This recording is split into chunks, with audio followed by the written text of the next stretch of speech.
Are you guys ready? The following contest is scheduled for one fall. Making his way to the ring from Aberdeen, Washington, weighing in at 228 pounds, Bryan Danielson! The WWE Universe already reaching a fever pitch upon their arrival, and we are just seconds away from a highly anticipated match.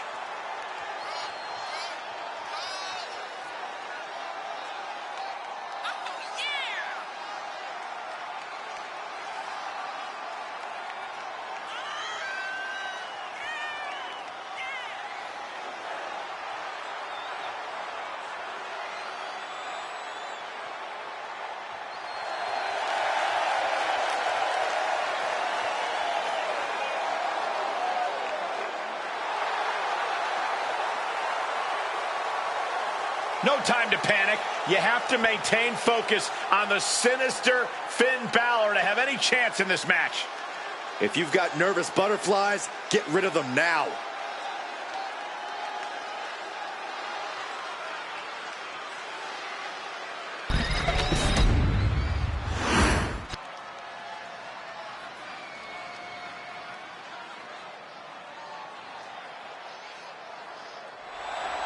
He's ready to take on anyone right here, right now.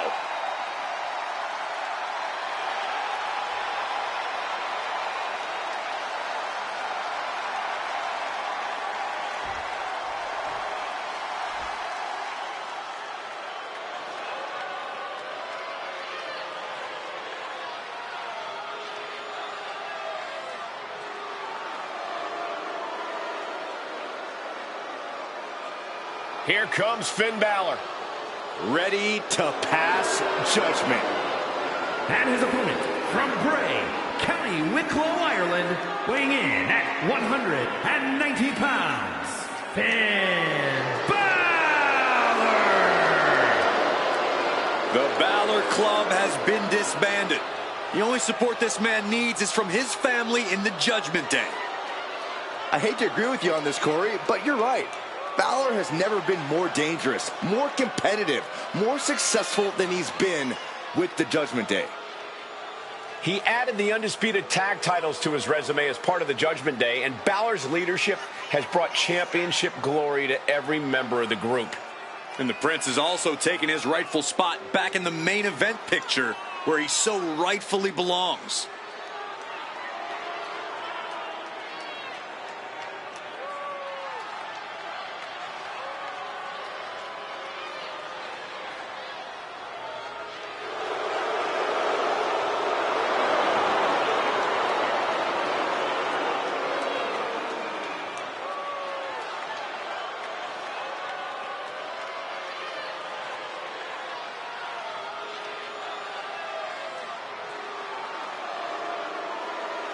The Prince of Judgment, looking to secure his next big victory.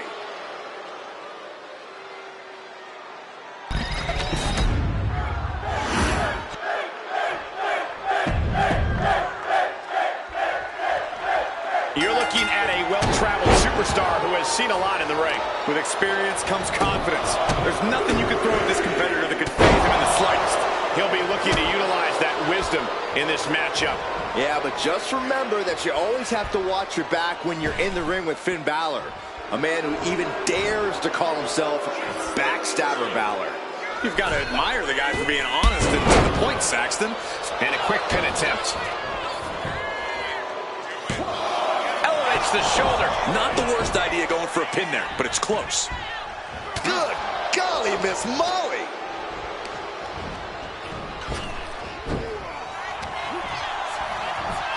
Got the leg. Bang and screw. That'll tear your knee up. And that was a purposeful attack on the knee. Looking to topple the opposition. Oh, a German suplex. Sizing up their opponent and dropping the knee.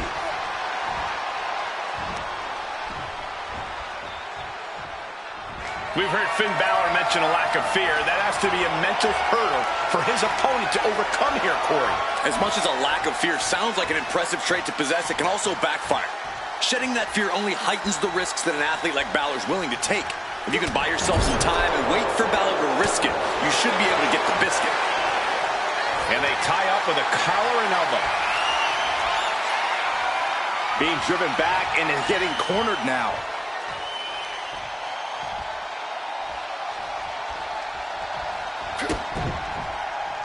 Boom! Lock it up.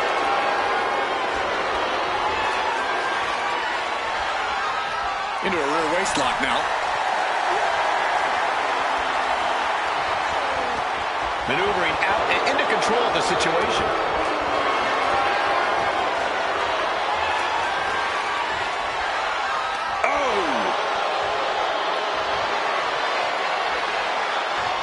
Takes a controlling hold.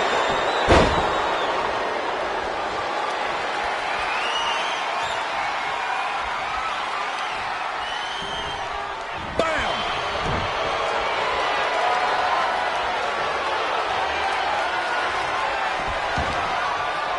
Oh, my goodness, what a knee strike. Stomp right to the gut. Added pressure afterwards. Ugh. Balor has him in the drop zone. It looks like he's stalking his prey. Only one thing in on the top. And down. Under the ropes and back into the ring.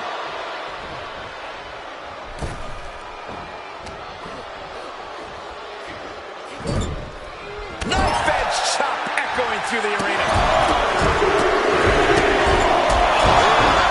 Kicks. Just going all out with every blow. This might be the end here. He forces a break before the count of 2. Strong kick out, but you have to wonder if he can keep it up. Look, just toying with their opponent right now. Having fun at their expense. Just mocking their opponent right now. Total disrespect. Making a mockery of your opponent could eventually backfire. Up the rope he goes. Oh, man.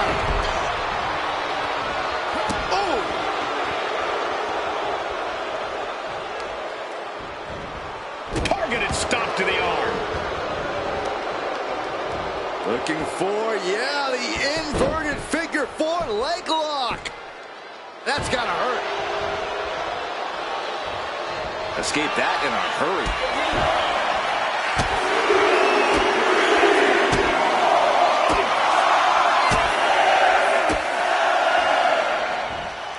The exclamation point. Scrambling up the top turnbuckle now. And he's staggering to his feet. About to head what? From the top. Diving front drop kick. I don't think there's any love lost here. Certainly seems that tensions are rising, Michael. I have a feeling we're only seeing the beginning, Byron. Oh my, single leg drop kick.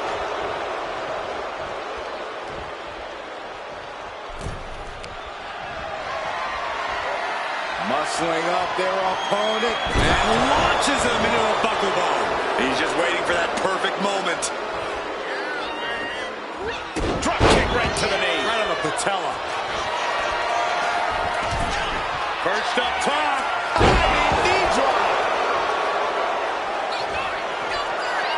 No way. He's in the drop zone. Coup by Balor. Finn got all of it. And the cover. Oh, shoulder up before 3. Oh, that was more than close. That was inches away from 3. Millimeters. And that was a Flush with a running knee strike. Finn's chances are fading. That might have put it away. 2 count. Oh, finally got him. I can't believe this match is finally over. Here is your winner, Bryan Danielson. Finn Balor just falling short tonight, suffering quite the loss.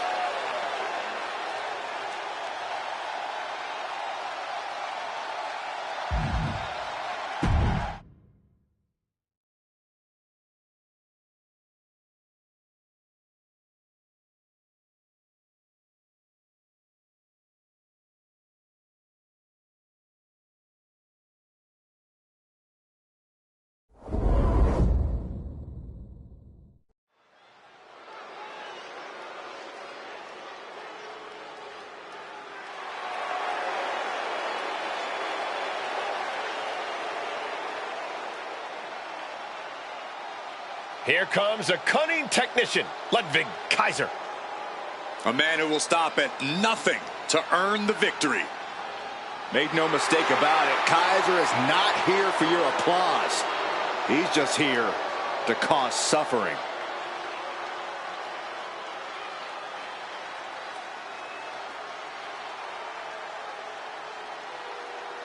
The following is scheduled for one fall. Making his way to the ring, accompanied by Kurt Angle, representing Imperium. From Hamburg, Germany, weighing in at 220 pounds, Ludwig Kaiser! Kaiser possesses impressive technical abilities, which he displays every time he competes. Undeniably refined in the ring is Ludwig Kaiser. He's so precise. It's kind of unnerving, too. Very cold and calculating. Unnerving? Calculating? Try entertaining. This man gives us a master class every time he competes.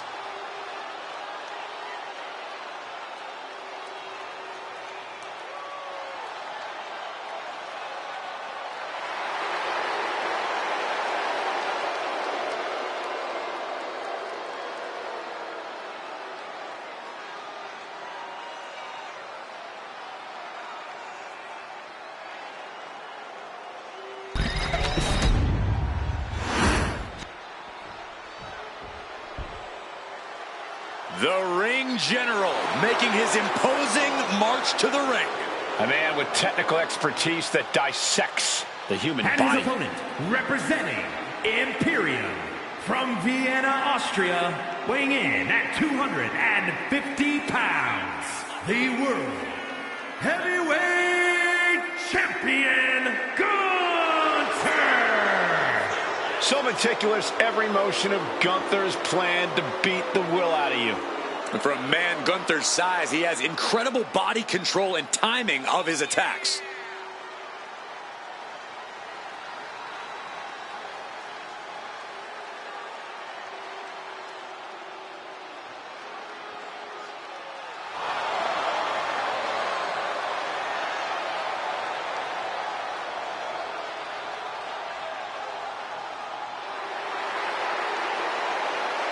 Let's just be honest, bad things happen to people who face the Ring General. Yeah, many folks to face off against Gunther are just not the same again.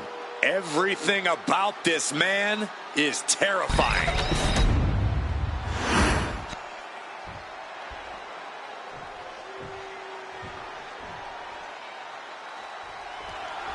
And we're all set for action here with Gunther. Oh, there's a submission on the way. It's in. Figure four leg lock. Oh, look at this. He's trying to turn it. He does. Turns the pressure.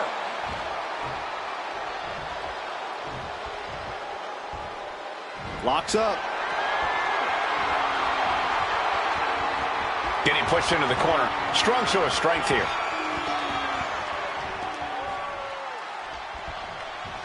Oh, my gosh, what impact. Just ate that kick to the face. Locking up with the collar and elbow. Being pushed aside and forced into the corner.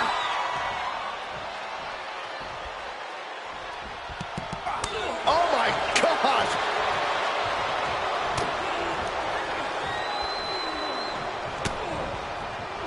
Collar and elbow tie-up. Turn things around into the waistlock from behind. He is looking to do some serious harm. Tries the switch and is able to gain control with the headlock.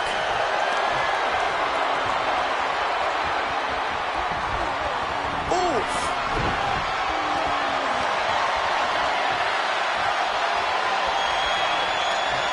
Converts it into a headlock.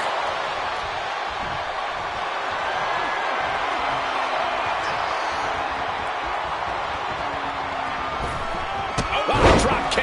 Right on the money. Oh, that hurt. He has him lined right in his sights.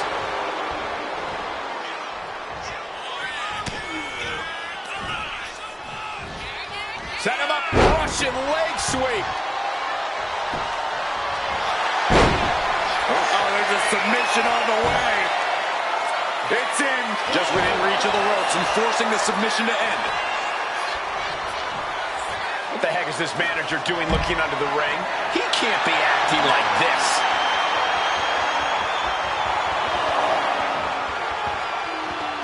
He'll take things into the ring. And he's going to the outside, which will start a countout.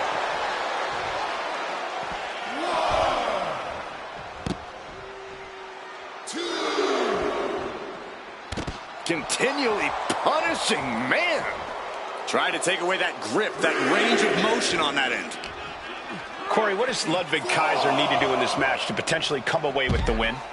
Kaiser is meticulous, both in and out of the ring, Cole, so he needs to focus on his in-ring precision and viciousness here. Leave no room for error and capitalize on every possible mistake. The referee is so close to calling a countout. Okay, he should really focus on the match now. We get the point.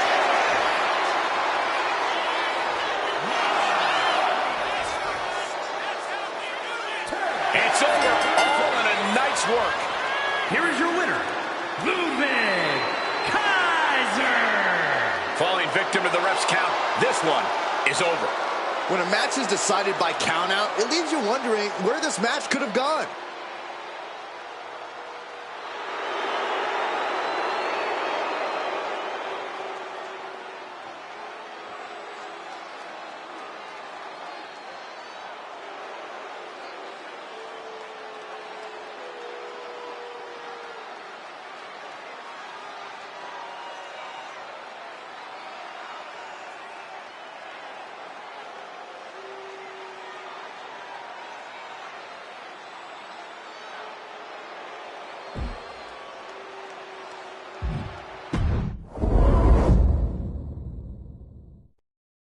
We're underway, and the ring general's in peak form for this one. Every move Gunther makes has malice behind it. This man wants to punish people. Oh, it's going down. Few competitors are as comfortable, almost happy in hostile environments as Gunther is. The ring general rises to another level of warfare as the battle rages on and is focused on one thing: domination. Now let's shift over to Ludwig Kaiser, a no-nonsense superstar who holds nothing back in the ring. Kaiser often looks emotionless, but there is a lot of fury boiling beneath that stoic surface. I believe it. The way that Kaiser punishes his opponents, goes out of his way to inflict pain, you have to think he has a truly diabolical mind. Boom, right to the midsection.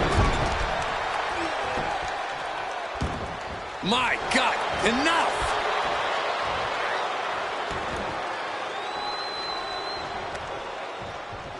Oh, this is just disrespectful. Oh, an elbow drop for added measure.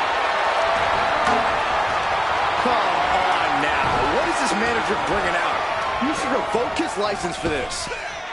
Good decision by the ref. Clearing the ring like that.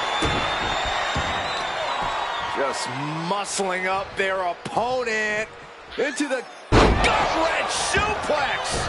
That move had the amount of force akin to a natural disaster. Collar and elbow. Gaining some more control here, pushing their opponent to the corner.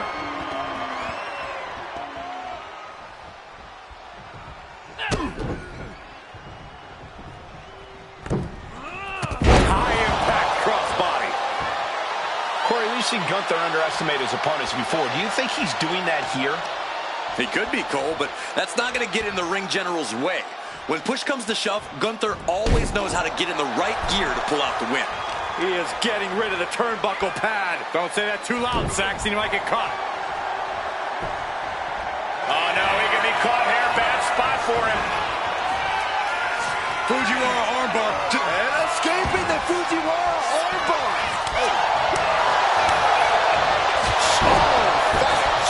The hit's starting to take their toll on him a little. Yeah, a very motivated Gunther in front of us. The ring general delivering up. Now shoulders down. Here we go. Oh, he just kicked out. I don't know how he did it, but he's hanging in there. Just how much pain is he willing to endure in this match? And Gunther definitely... He thought that would put him down. I can't imagine take it easy on him after such a defiant kick out. Got out of the way that time. Dueling reversals. He's got Gunther here. Uh-oh. Gunther ready for that one. Gunther just beheaded him with that lariat. A devastating attack by the ring general. That was part of Gunther's plan all along.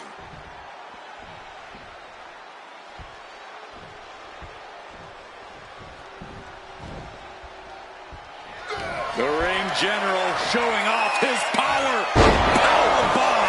Gunther might just have it. Whoa! That's impossible. I can't believe what we just saw. And Gunther definitely thought that would put him down. I can't imagine he's going to take it easy on him after such a defiant kick out. This capacity crowd is really willing these competitors on. It's moments like this that show you what you're made of. Sent straight to the post. Just vicious. And not a hair out of place as Ludwig salutes the crowd.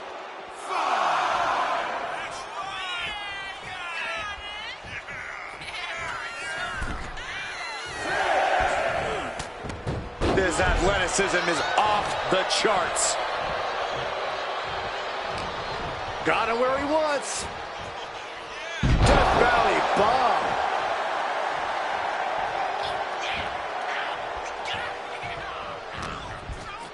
Oh, he had that scouted. Waist lock. Able to counter. Look at fighting out. Big right hand. Uncorks an uppercut.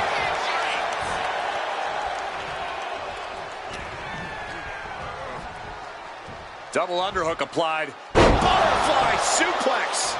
He's been dealt a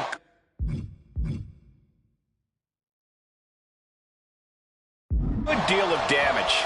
I'm surprised that more damage hasn't been done at this point. German suplex. Oh, what a knee. All the momentum swinging away from Gunther. This is what it feels like to run into a competitor like Ludwig Kaiser. Does the official not see him removing the turnbuckle pad? Keep your voice down. Oh, a nasty stop to finish it off. Look out. Totally missed that one. Oh, a big boot. You know what he's thinking, and it is not good.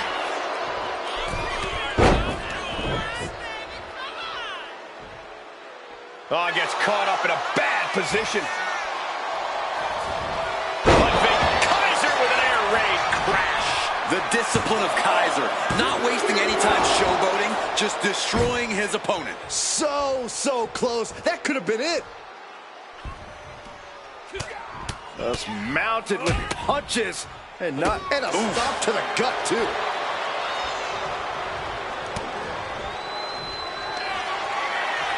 Ludwig Kaiser with a leg that's broken. That's it. Gunther is out.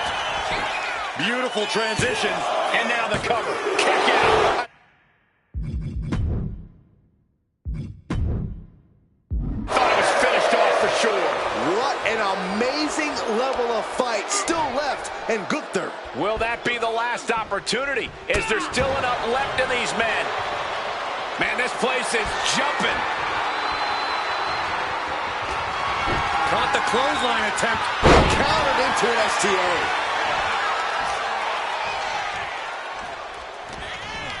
Boom, what an uppercut. Jarring. Hip drop to the gut. Oh, a knee. Lights out. Deep into this battle, and Gunther is still doling out damage. Yeah, Kaiser's been broken down over the course of this match. Ah, claw to the face. Ripping at the eyes. Ripcord. Oh my goodness, nasty line. And Gunther is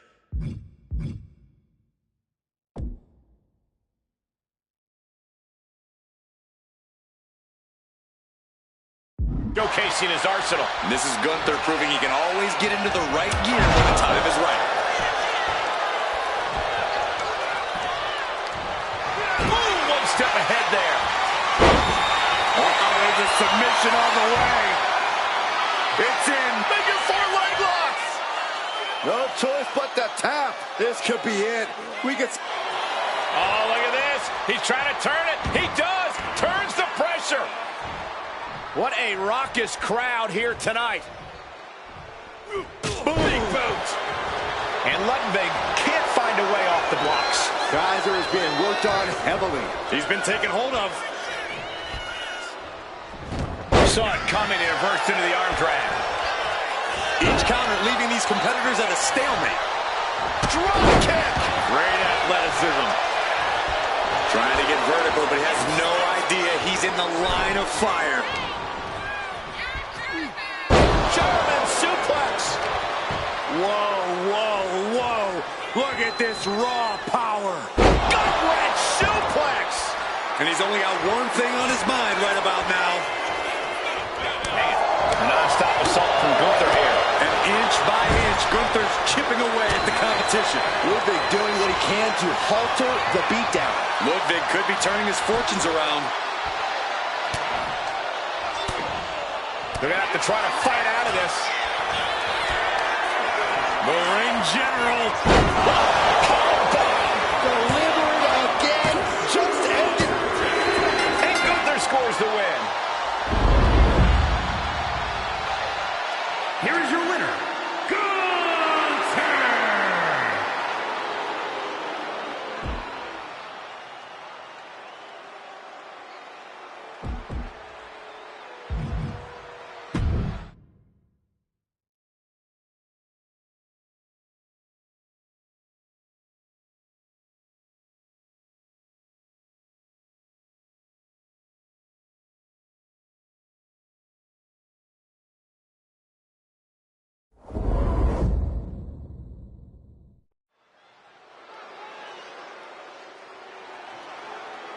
The following contest is a gauntlet eliminator match.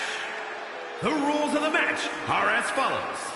2 superstars will start in the ring. At regular intervals, a new superstar enters the match. Eliminations can occur by pinfall or submission. The match continues until one superstar remains, and that superstar will be declared the winner!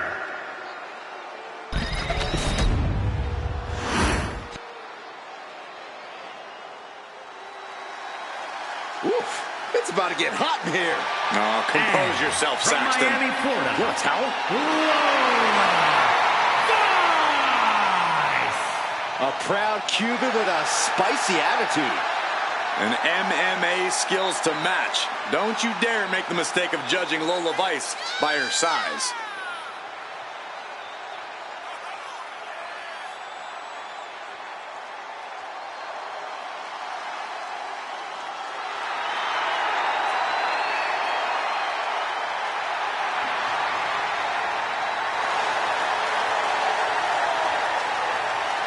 Lola Vice brimming with confidence.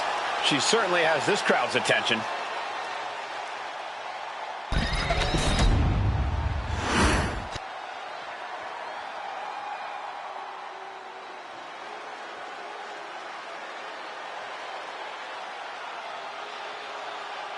Enter the Empress. Nobody makes an entrance quite like Asuka. And representing Damage Control from Osaka, Japan, Asuka!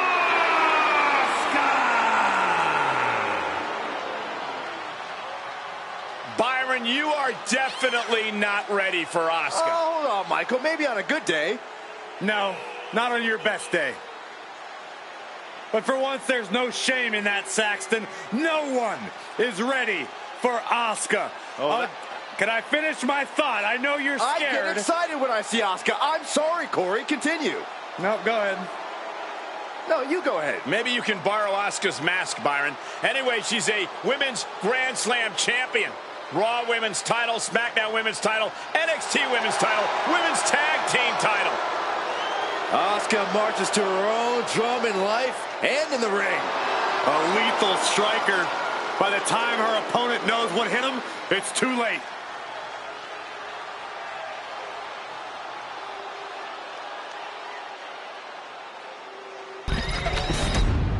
This Gauntlet Eliminator match has begun. As this match goes on, fresh superstars will continue to join in on the action at regular intervals. Oh, look at this! And she kicks out. She's really looking for the early victory, but she didn't find it. Ooh. Snapmare takedown. Oh, roundhouse kick. Able to avoid damage with an evasive maneuver. Ooh! Drop kick. Oh, holding the wrist. So who's next? The one and only Michin, ready to make some noise. Do you see a gauntlet match as more of a mental or physical challenge? It's a little bit of both. It's the ultimate test of endurance, and your mind's going to hit the wall before your body does. It's important to stay sharp. Well executed suplex.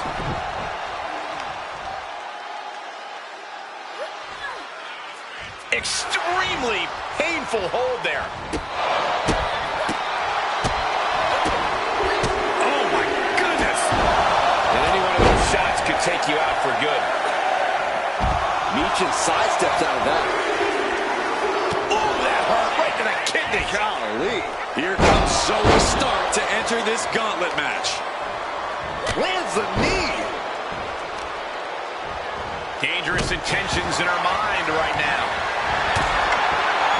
Oh, man, take me out to the ball game. And just a quick pin attempt. And that was only a one. She still has her expelling unnecessary energy with that attempt. Can she keep her down? Fending off a 2 count there. Could be in search of a second win now. Oh, no mercy behind that forearm. Looking to apply an agonizing armbar stretch. Vega looking ready to take over this whole gauntlet. Foot meet back. Oh my, what elevation. Man. Oh man, precision strike to the back of the neck. Oh man. Shot to the chest. Look at this. DDT. Kneeling. Oh, sit-out slam. Oh, chair shot delivered. Oh, watch out. There's a seat for your face. Fishing for something beneath the ring. The universal signal. Oh, God, she's blinded. From behind. Back suplex. Big elbow. Isolating their opponents on and on. And a series of vicious stomps. You have to imagine the disdain it takes to repeatedly stop someone like that. You can see that each strike drained their opponent's energy. Dominating shoulder tackle. And running hurricane. Acrobatics like that take a tremendous amount of cardio and strength. Northern Lights. Oh, my God. Scissors kick. With authority. German suplex. Boom. Running clothesline. Oh, what's coming? Soaring. Brutal miscalculation. Interesting place to lock in this. Looking to find an escape from the abdominal stretch. Uh-oh, found it. Leg lariat. Here's the cover. She overcomes the pinfall attempt. She shows that she's far from finished. Once she gets going with that kendo stick, this match could be over real fast. Kick to the spine. Bringing the arm. Able to fight out with a punch to the face. These two showing how well they know each other. Oh, look at the mounted thrashing. All over the place. Nothing was being held back with each of those strikes. Totally out of it. She's a perfect target. Michin telling her opponent to bring it. Calculating the next move here. What's she looking for into the ring? And of course, kendo sticks are always under the ring in the event of any rogue ninja attacks. Brilliant. Right to the back of the knee. Just doing anything they can to chip away at the base. Unleashed on the knee, and that might drastically slow things down. Oh, my God, look at this. A brief instance of teamwork here, but how long is it going to last? Protect your neck. Once again, the women's division is putting the whole industry on. Asuka, solid positioning. It's cinched in. Lining her up perfectly. I would feel it coming next. She releases the hold. No harm in changing things up if a submission isn't working the way you want to. Has to find a way out of this. Still only got one. That's smart. Middle rope. And Meechin reverses it. Ooh. Barrage. Leg trapped. Looking for the heel hook stretch. Ooh, that's going to hurt. Perhaps looking for some kind of equalizer here. Now we're talking. This sledgehammer might be what decides this match. Oh, basically hammering their opponent into the floor. Shoulders down. Zelina is in big. She's got it. Got her shoulders down.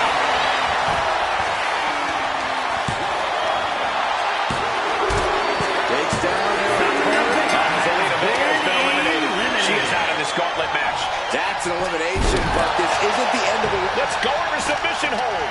Not sure what she's... With a 3-5. Has Lola settled this? Bulldog. Meechin heads up high. Rising to her feet, and she's going to be met with something fierce. Rounded down, looking for the arm. The hoverboard lock is hit. As the arm trapped her. The arm trapped. I don't know about you two, but I can barely hear my own thoughts.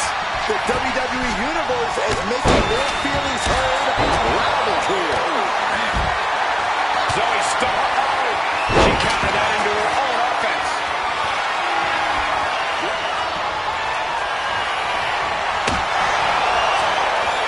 What are we going to see here? Reversal on Vice. It's so! She pops the shoulder up and one. Wow, I thought for sure that was it. Zoe Stark. Big flip. She covers for the pin. Makes the cover. And it's in. She's not ready to go, but now her night's over.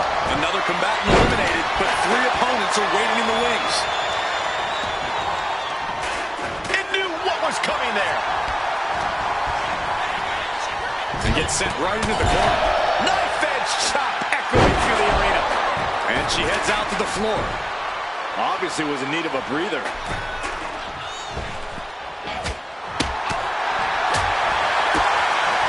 Down to one knee. What the? Man. A knee balanced Enziguri. Launched into a roundhouse kick. Kendo stick wrapped around the head. He gets around the attack. Running Hurricane Rana. Fantastic. Oh, will it be? And she fights it off. She just will not go away. Oh, what a kick. What a match. It's total madness in here. Super kick. Oh, my goodness. Puts the boot to the midsection.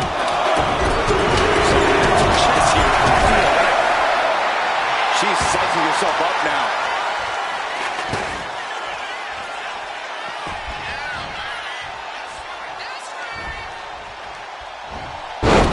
Backdrop suplex. Ooh, that could have done some serious damage. Ooh, that hurt right in the kidney. Golly. Kimura lock in. There it is, the hoverboard lock. The look on her face says it all. The game plan has gone awry. Letting go of her hold here. Maybe she thinks enough damage has been done. Meechin with his defeat. Meechin puts down this one. survive this gauntlet match. And now with just 2 more entrants to go in this gauntlet, anything can happen. She's got the shoulders down.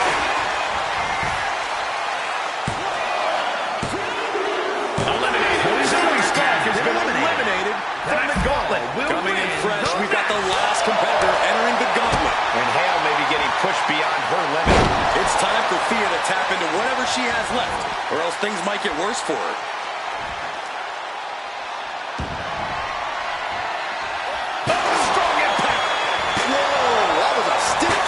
To the dome. Taking full advantage of the foreign object in play here. Back-to-back attacks.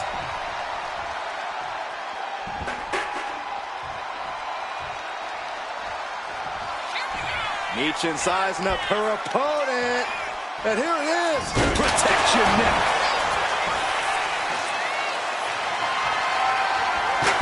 Dodge is out of the way.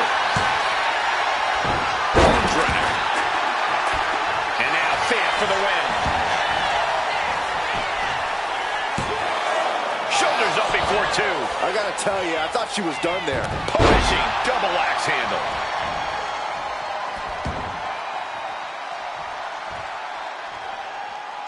Ooh! Loving blow.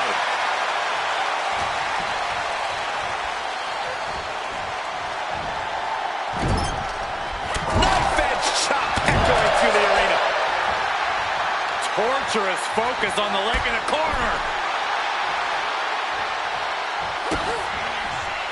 What are we going to see here? Oh, neck breaker.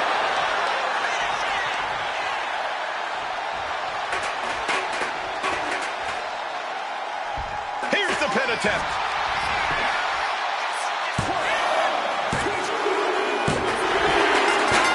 Eliminated, and we have a winner.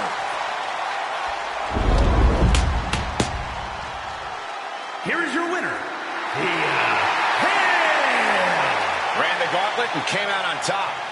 There has to be a great sense of accomplishment after coming out on top.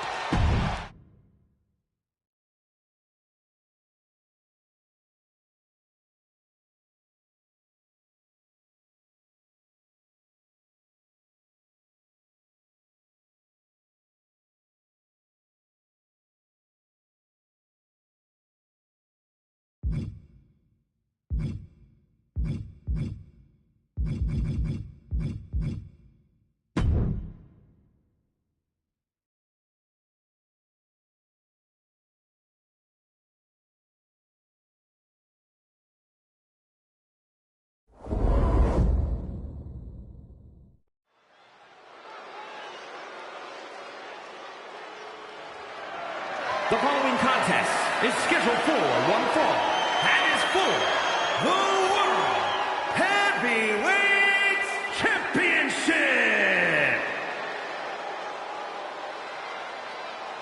We are about to see something good.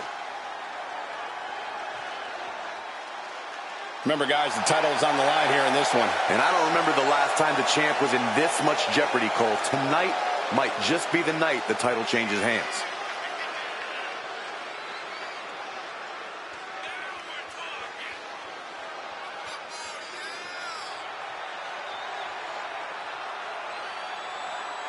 Well, he has got to take things seriously now because Gunther sure will.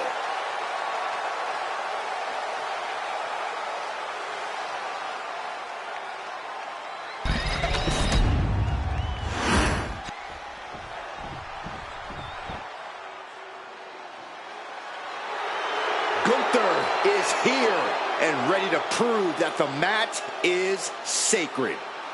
Look at the pure determination on his face.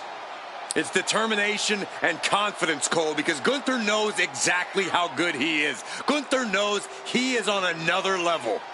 It seems like Gunther is rarely in a good mood. I mean, does it hurt to smile? That's not necessarily true. Gunther smiles on the inside when he fillets an opponent's chest with his chops. Gunther is so unflinching, as if nothing phases him. The man's impervious to distraction because he's constantly focused on the task at hand. Yeah, it's like watching a machine.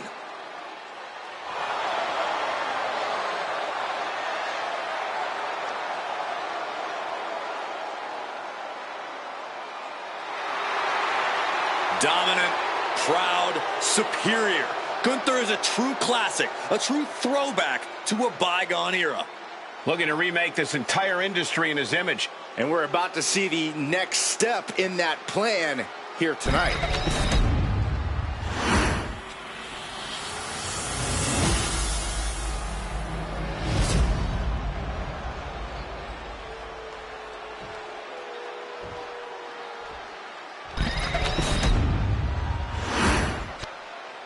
Introducing the challenger from New York, weighing in at 215 pounds, Hangman Page!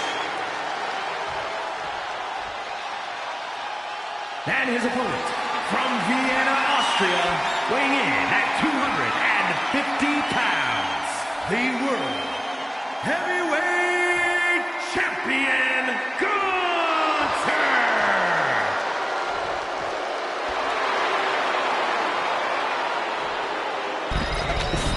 This World Heavyweight Championship has been all about big-time fights, big-time work ethic. This match should be something else.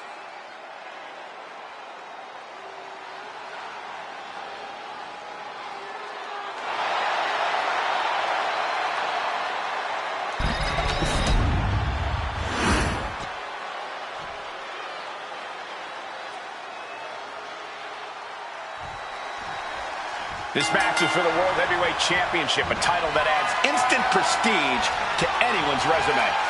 This is a title people want to hold on to for as long as possible, to stack victories with.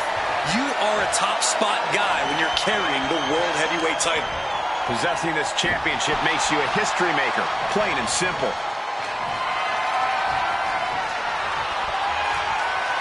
Able to turn it around into a wrist lock.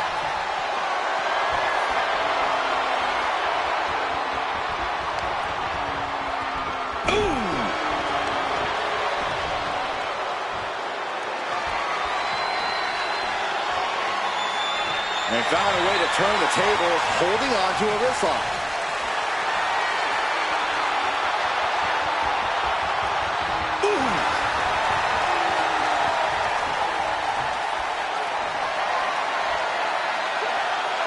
Gets out and goes on the offensive with a hammerlock.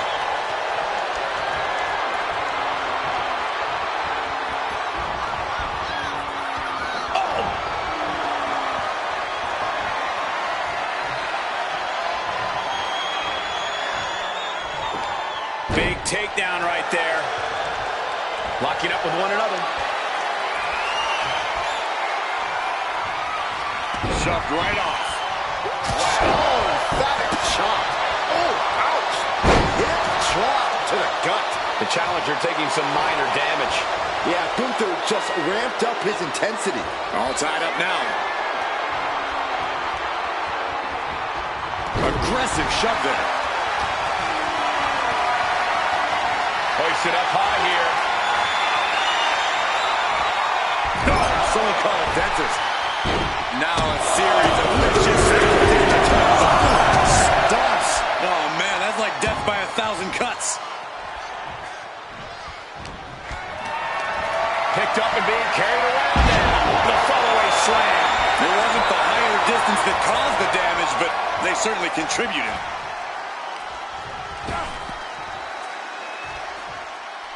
Draped across that middle rope, this superstar's got more in mind. On the apron! Heading to the top now. Getting back to his feet, but might want to reconsider. Taking flight. The champ is pinned. We might have a new champion here.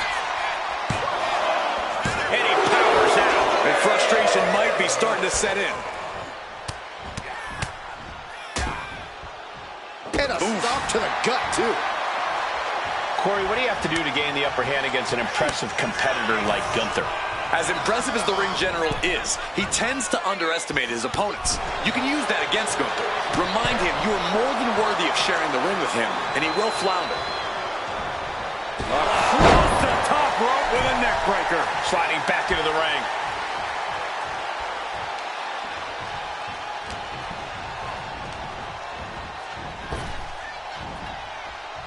Gunther quick to the count. Gunther driven down with the powerbomb. The champ taking care of business here. oh, kicks out, kicks out. Just barely able to kick out. I thought the champ had it in the bag. This is how much the championship means.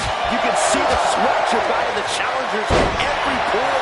And Gunther definitely thought that would put him down. I can't imagine he's going to take it easy on him after such a defiant kick out.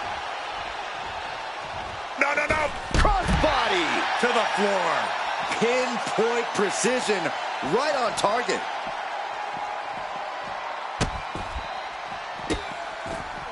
Goodness gracious. He gets back into the ring. Intense look in the eyes as he calculates his... Watch out, the dive! Soaring out of the ring, looking to do as much damage as possible. And one punch connects after another.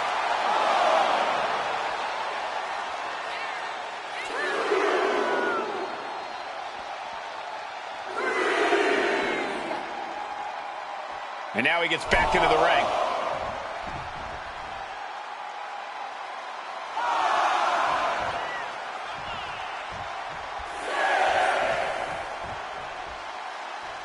He's got to make some moves here or suffer the countout.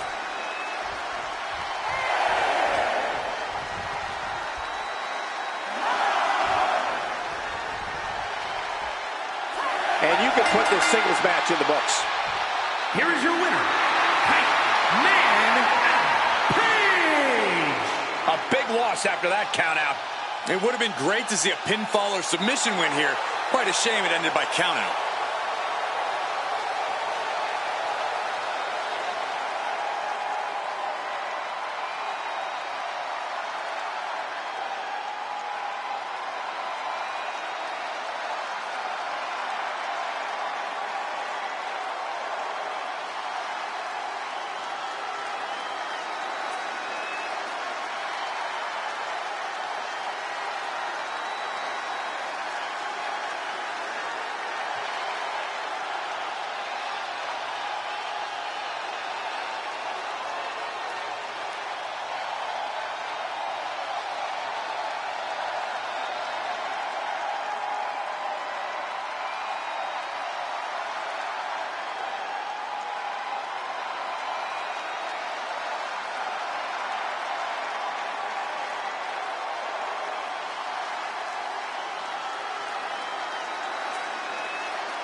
The Black Widow has arrived. The following is an 8-woman ladder match. Making her way to the ring from Los Angeles, California, Victoria. There's a wickedness to Victoria, a desire to see others suffer. And she's a unique kind of crazy. The kind of crazy that'll smash you over the head with a trash can. Victoria looking as fearsome as ever. I wouldn't want to face her.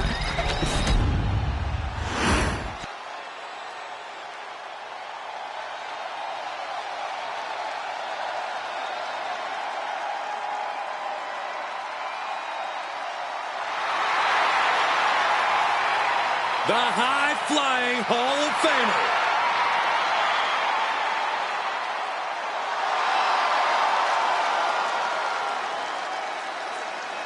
And from Sanford, North Carolina, Lita. Hey, took part in the first ever Raw Women's Main Event match against Trish Stratus. It was that very same night, Cole, that Lita captured the Women's Championship. Yeah, indeed, it was one of the greatest matches in the history of the women's division. And, well, Lita may be on the verge of delivering another classic here tonight.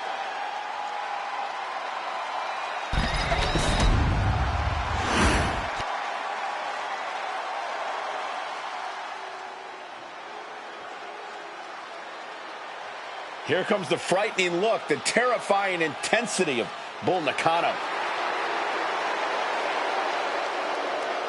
And from Kawaguchi, Japan, Bull Nakano.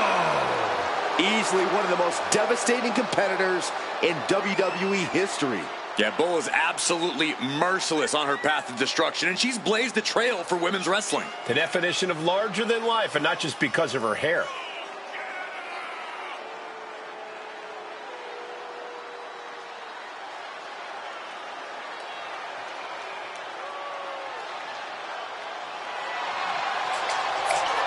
You can't look away, even though it's probably safer to.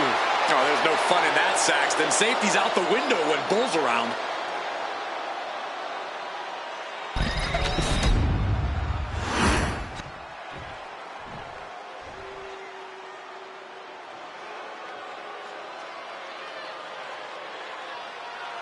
WWE is about to get some stratisfaction. And from Toronto, Ontario, Canada, Trish Stratus. Trish says anything a woman accomplishes in WWE should include a proper show of gratitude to her. I think that's a bit much. I agree. Trish is an icon, a trailblazer who deserves all of her accolades, but Trish is demanding that everyone worship at the altar of Stratus.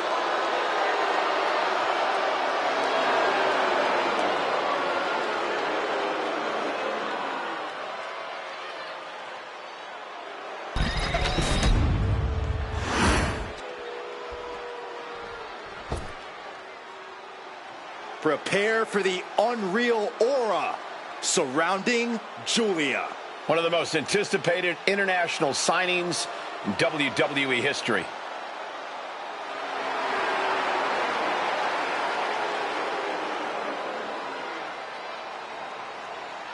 And from Tokyo, Japan, Julia.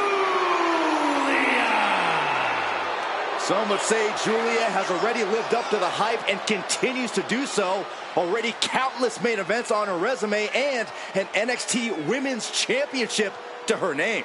Julia continues to try to live up to expectations set for her by both WWE's universe and herself.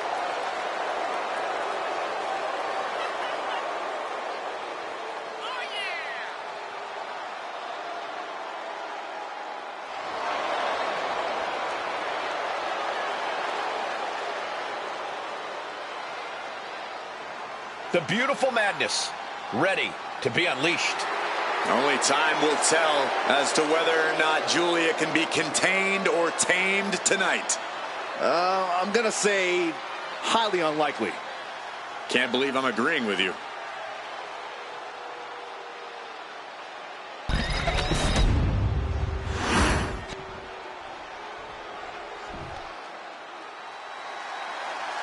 Make way, the Juggernaut has arrived. And from Austin, Texas, Jordan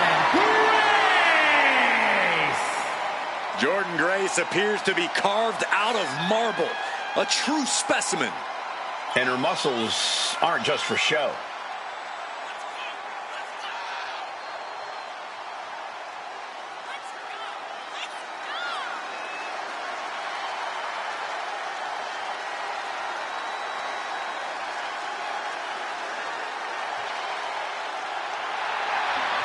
The Juggernaut is not just a nickname. It defines Grace completely. A one-woman wrecking crew with a brilliant mind in the ring.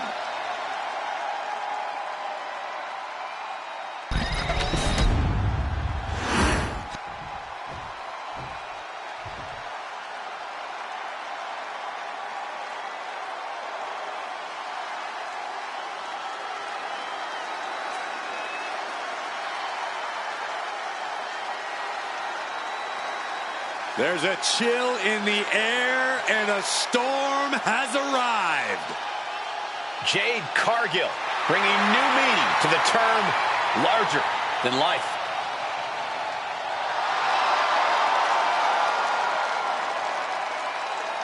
And from Orlando, Florida, Jade Cargill. Cargill walking to the ring like she owns the place.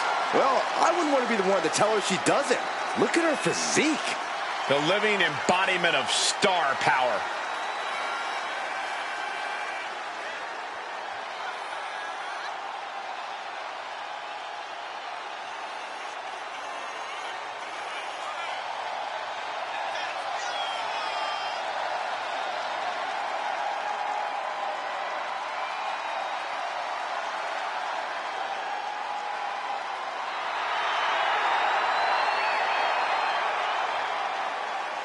Just look at Jade, a true powerhouse of the women's division.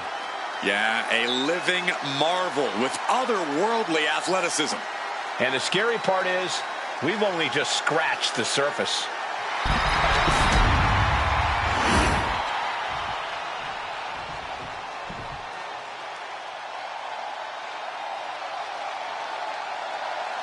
Through the smoke, the Dark Angel arrives. Descending upon the WWE Universe. And from San Fernando, Chile,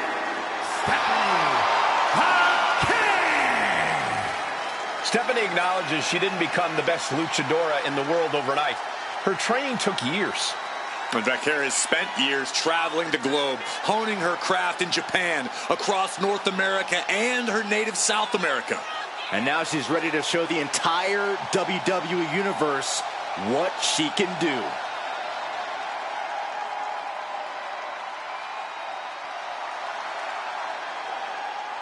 Valkyrie's talent and pedigree are undeniable. Well, at this point, Stephanie's used to success in championships, and now she's searching for that glory on the biggest stage there is, WWE.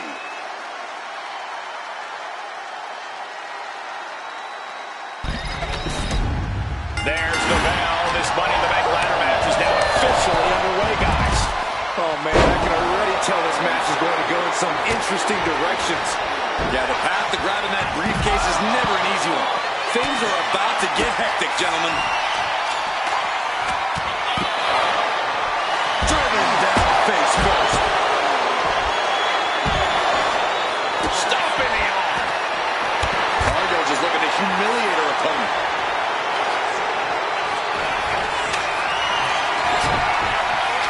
A ladder match is always unpredictable, especially as the number of competitors grow. Yeah, Corey, that's why you always need to be aware of your surroundings. You always need to be aware of who's doing what and when you have a chance to play. Trying to reach it. Trying to win. Every second of it is allowing the opposition to recover. Better hurry. She's reaching for it. I assure you, this is even harder than it looks. Trying not to fumble around too much here. This could be it. Looking to unhook it here. Have to move fast. Time is of the essence.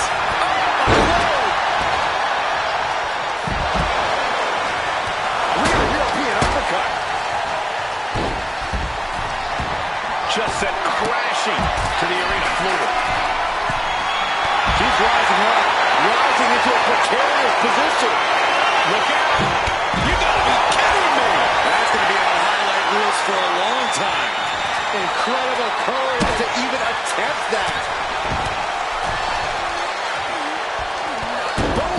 That had to have taken an incredible amount of leverage to pull off on someone so much bigger. I think rage took over in that moment. Nothing but blind rage. I do not see this match going on much longer with too many more moves like that from them. You have got to be in elite physical condition to pull off something like that. What a slam. The damage is starting to affect her. Valkyrie held nothing back on that attack. And Grace falls to a counter. Oh, man, by the hair. I've seen Saxton thrown out of a few local bars like that before. Oh, please don't remind me, Corey. Ooh, chucked that chair right at him.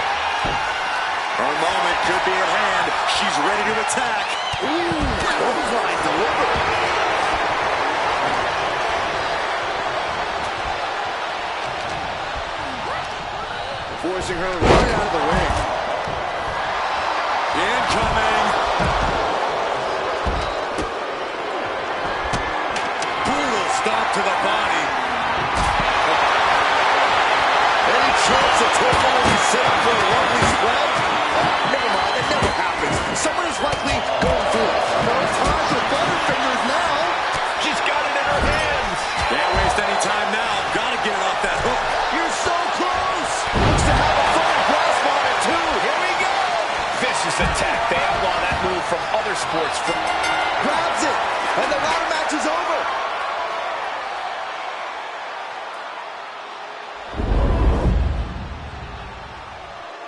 Here is your winner, I gotta say, they look good with that briefcase. Standing trump.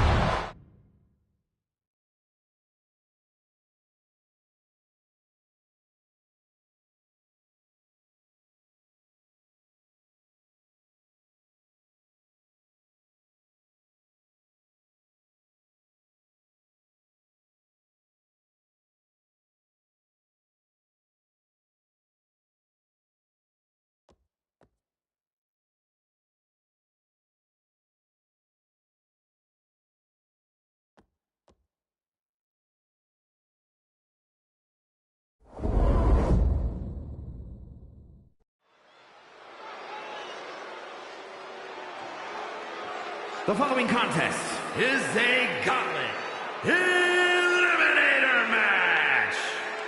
The rules of the match are as follows. 2 superstars will start in the ring. At regular intervals, a new superstar enters the match. Eliminations can occur by pinfall or submission. The match continues until one superstar remains, and that superstar will be declared the winner!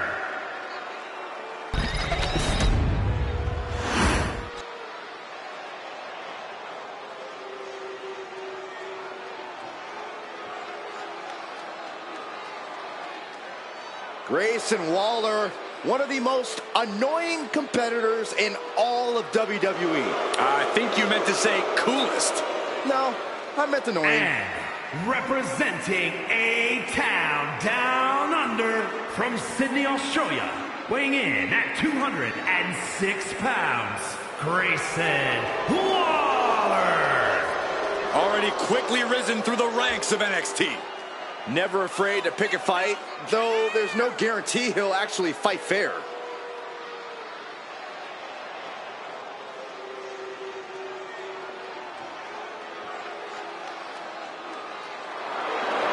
Like him or hate him, Waller can do some amazing things in the ring, and I can't wait to see it.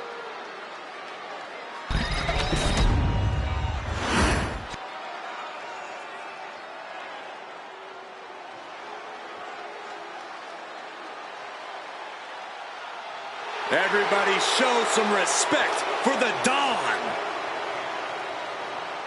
And representing the family from Chicago, Illinois, weighing in at 240 pounds, Tony D'Angelo. Tony D'Angelo is not playing games. This is a man who's been through it all. He's survived the turf wars and paid the price to be the Don.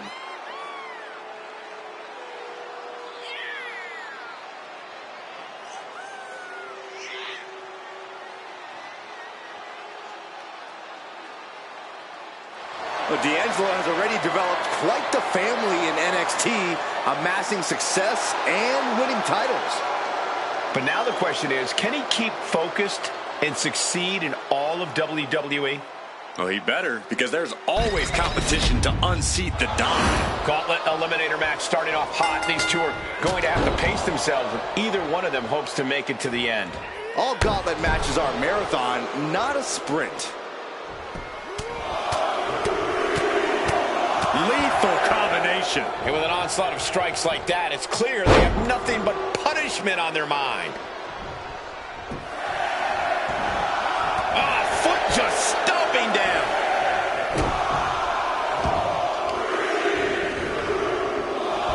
They are feeding off the WWE fans, now pinning the arm down, and Look who's up in this gauntlet. Looking eager to get in there, too.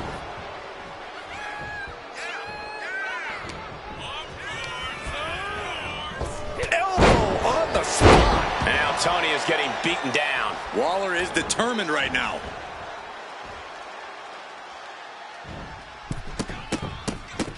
This is not going to be good. Relentless. The proverbial mud hole has been stomped, and now it's time to walk it dry. Rolling thunder into the flatliner. Brutal club. And King is really going to want to prove he can last in this gauntlet match. Sometimes we'll see a single competitor notch multiple gauntlet eliminations, but that's got to be easier said than done. No doubt about it. The key is you can't let yourself be mentally overwhelmed. Once that happens, your performance goes down fast. If you're looking to cause quick, sharp damage, you can't go wrong with the kendo stick. Setting up for risk. Well, making perfectly clear he's not stepping back. Oh, my God. Launched with a suplex. not the prettiest thing you'll ever see, but it sure looks effective from here. Oh, man, no rest for anyone. Time for another participant already. He's not going to make it easy for these superstars either. Easy kick out there, but they'll get harder soon. Smash after the stops. Determination in his eyes, and now a kendo stick in his hands. Boom shot. Elbow drop. Piercing. Oh, right. Hold on a second. Could be a matter of time. Submission being locked in. A single leg camel catch and a great counter. Snapmare takeover. And what need is there to go looking under the apron like this? Grabbing a kendo stick. Any connection with flesh will definitely leave a rift. The Gauntlet's next entrant is Bronson Reed. Will he get on with it already? This is a fight. Ooh. Ooh. Oh, what a headbutt. Bronson Reed just goading his opponent. Ooh.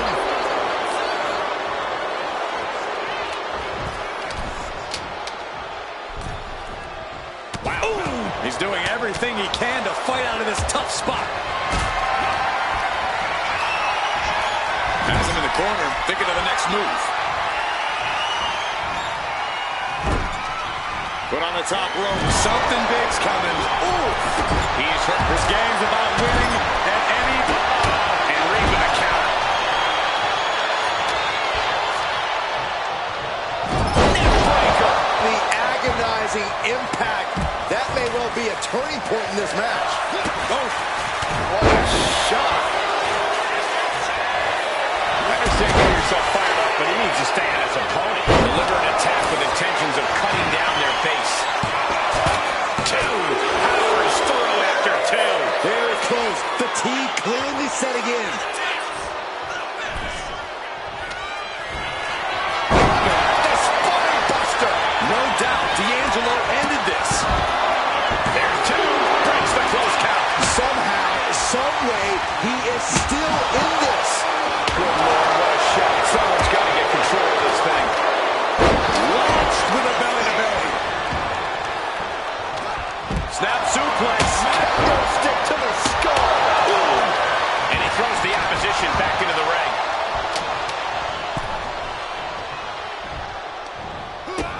A bit of provocation from Waller. Kick to the gut. Does he get it here? Kicks out. This is no time to hesitate. You can feel the end coming. Both wrists captured. Man, knee strike. A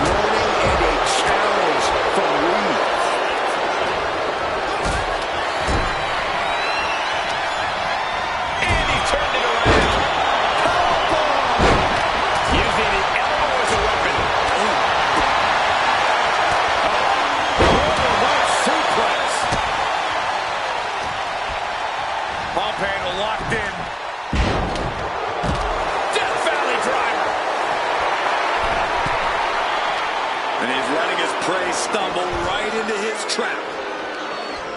Inverted backbreaker. Ow. This is just someone saying, I am the alpha in this match. Big boot. Vicious.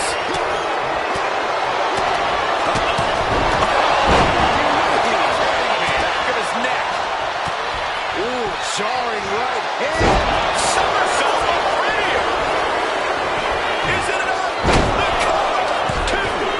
Barely kicks out. What do you have to do to put this guy away? This is all going to come down to who. Kick right to the leg. That should do it right there. No, he stops the count at two. Getting dangerously close to ending it all there. And he kicks out of the pin at one. Kicking out now sends a very clear message. Snapmare by Waller. Where the hell is he going? Oh, here comes Waller. Sidewalk slam delivered. Grayson Waller. Grayson Waller with a rolling thunder stunner. Waller with the game ender. Two. It's the end of the line now. With 4 more entrants to go, this isn't over by a long shot. Everything he can do to create space here. He may get the 3 count right here. This is it. And a strong kick out at one. He's still got life in this matchup. Down in a sit-out spine buster. Got them off their feet here. And gets out of trouble by fighting out of that one. Landing awkwardly. Lexus King, kick to the gut. Oh, he slipped out of harm's way. Lexus King, kick to the gut. And we know what's next. Goes down low with a kick, picking up speed. This could do it. And with the line for King. Digging deep for a kick out. Does he have him here? He's able to beat a 2 count. Wow, I thought this was over. With a big power bomb. That's it, Reed. Can Reed close it out? Is it enough? The cover. 2. Lexus King has just been eliminated from this gauntlet match. There goes another one, but we're not done. 3 competitors remain. What a damaging blow. Bronson Reed. A big drop. Cover. 2. Kicks out. He still has life. Getting that shoulder up now is huge. Shot to the gut will break things up. Oh, what a right hand. By Grayson Waller. The rolling thunder stunner.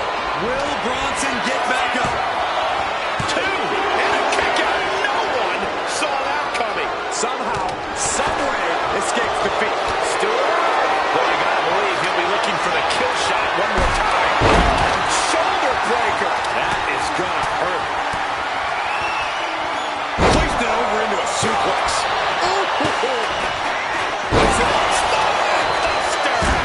No doubt, D'Angelo ended this.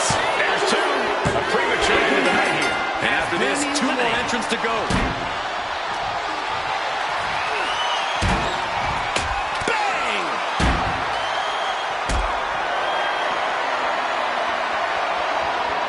Not a good spot to be in. No. Power bomb out of the apron.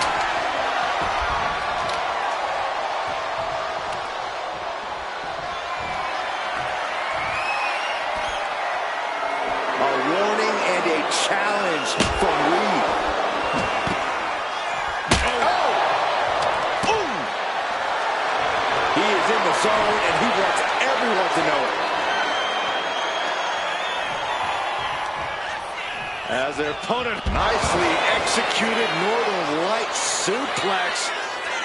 Swinging neck breaker.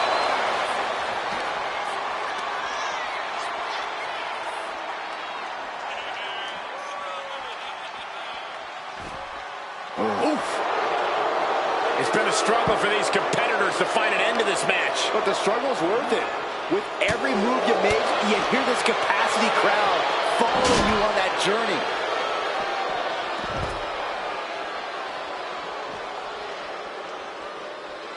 Big Bronson Reed fears no man. Wow, somersault unprettier.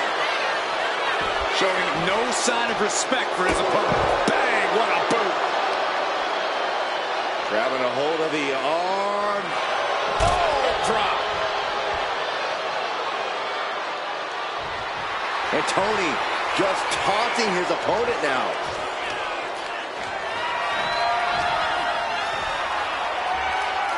Run out of ringside and back to the mat.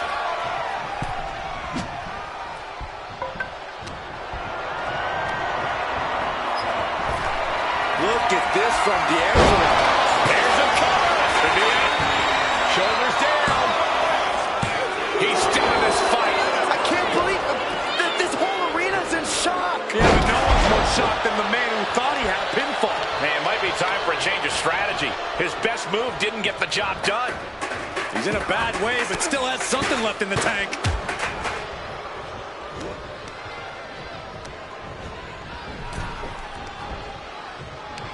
Oh, no. On a reverse DDT. He's going for the pin. This could be it. Kick out. How in the world did he kick out? A forearm right to the jaw. Someone's about to take a nap. Watch. Basement haymaker. Grayson Waller. The Rolling Thunder stunner. Exclamation delivered by Grayson. And then it's Bronson Reed's time in this gauntlet match. Here's our final entrant. Gauntlet match finale time. Spinebuster. 99. He looks defenseless as he struggles to get his bearings.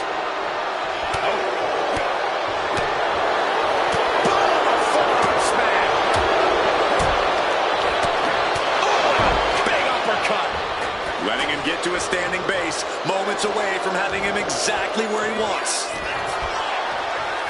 Uh-oh. Last second knee to the face there.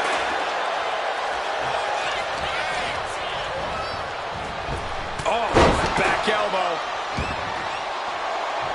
Oh! Got the cover. Is it enough to close this out? Yeah, no. He doesn't get the three. What a match. Right to the spine. D'Angelo showing no fear, no intimidation. Ooh, goes tumbling to the outside. To the sky. And completely missed the mark. The high risk just resulted in a big splat.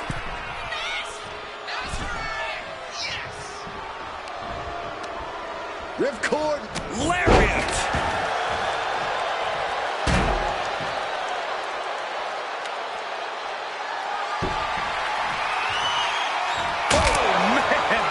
Pin attempt on Grayson for the win. Did he get him? 2.5. Don't turn out the lights just yet. Kick right to the face. D'Angelo showcasing his strength. Grayson has to start volleying back somehow. Launched with a belly-to-belly.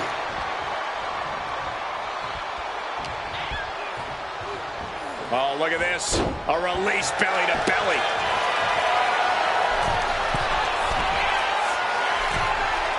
Uh-oh. I wouldn't be getting up if I were him. Incoming. Diving clothesline. Incredible height. Ah, look at this. Just cranking it out. Ouch. Oh. A steady stream of moves taking out Wall. And here we go. The Boston Crab. Look at the back position. The spine is under it. Way to power out of the Boston crowd. Carefully measured knee drop. He's eyeing the 3 count here. And the count stopped short of 2. Still not enough to put him away. Just disrespectful. He's got him square in his sights here.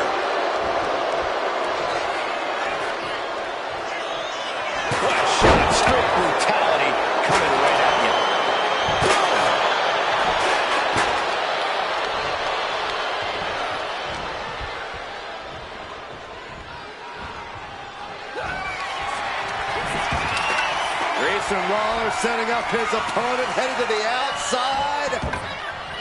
And Fender stunner. D'Angelo down, and he might be out.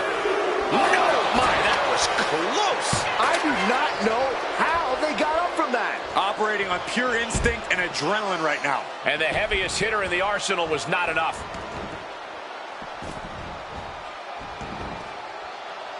Oh! Devastating flourish from Waller there. Tony's on the wrong side of every exchange, and he isn't looking helpless anymore. Tony showing it's not a time for lying down. It's time for fighting back.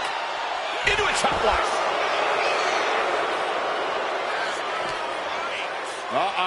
Arm side kick. This is just nasty. Oh, look at his aggression, just pure brutality. Uneasy. Seated on their opponent, trapping their arms. Good grief, man. This is vicious. He's looking lost out there. Looking like an easy target. Look out! Suicide dive! Whatever it takes to win. And that takes so much skill to land with such accuracy. It takes a whole lot of luck, too.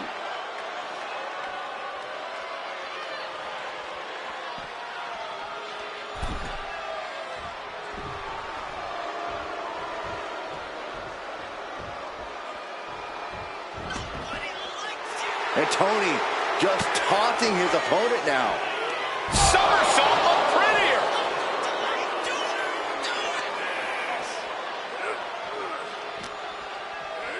And he gets set back into the ring.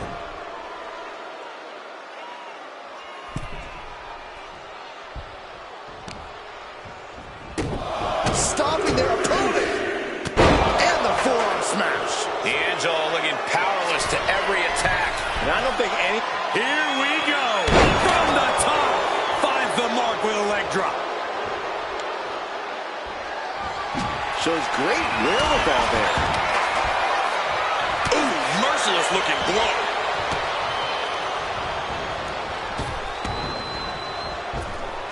Set up for a second time. Oh my, devastating impact to the back. Tony can taste victory now. And that's it. The lost elimination.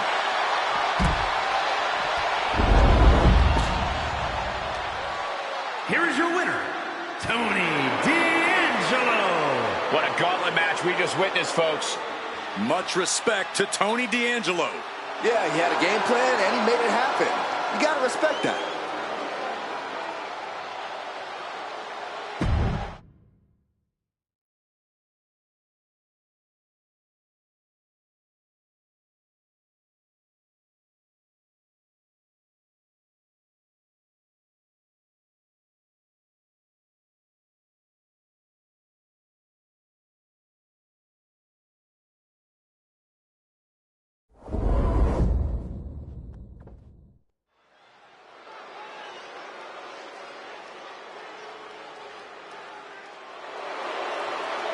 Some of the most positive and energetic superstars you'll ever meet.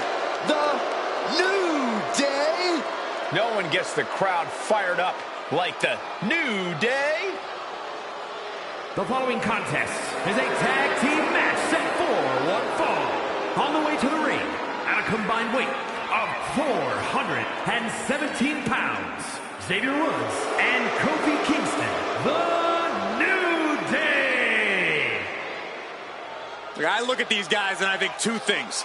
Boy, do they love unicorns and pancakes too much, but also they can main event any show on their own. And that's why we are oh so lucky to see them here tonight.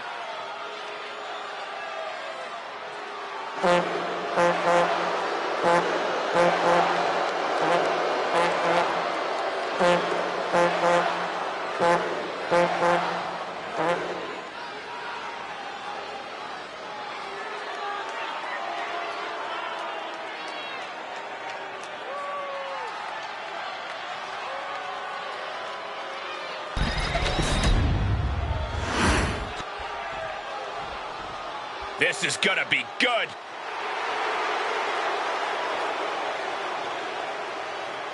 And their opponents at a combined weight of 446 pounds. And the feeling, the electricity in the arena right now is unlike anything I've ever felt in quite some time. This match is going to be good.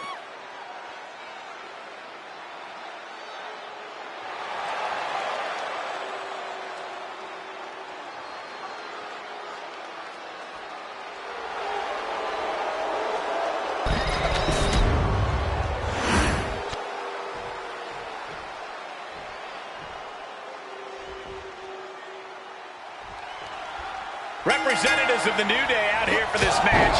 New Day loves to have fun, but guys, this is a tag team that could easily be considered one of the greatest of all time. Especially when they get rolling in the ring.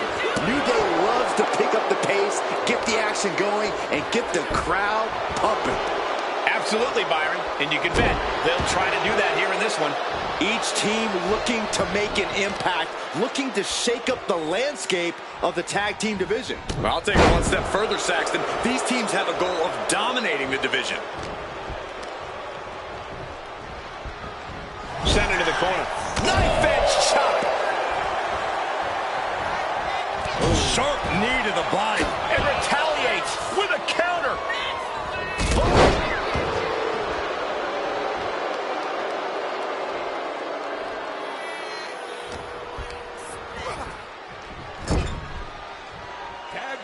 Tag. Oh, man. That'll make your legs go numb. It's got to be demoralizing when you're the combatant on the wrong side of the double team. Maybe you want to rework the game plan about now.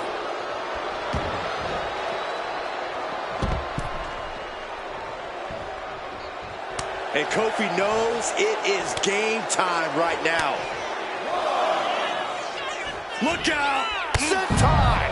Unbelievable athleticism. Just going for it all and landing a direct hit. Delivering right hands and then slamming their opponent's face to the canvas. Whip back into the ring. Oh, you can tell he's feeling it now. This fight is pumping him up. And into the corner he goes. What are they going to do here? Closing moments maybe of this matchup. Shadow machine. Kofi couldn't avoid the big shot. Into the cover. A kick out at two. That is just pure instinct at this point. Tag is in. Oh, right to the body. Planted neck first.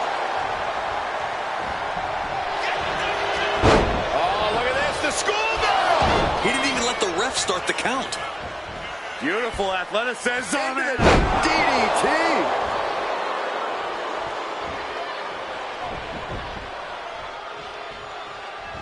Down in the basement with a drop kick. Forearms for the second rope. Driving down. In off the tag. Jumping, covering their opponent for the win.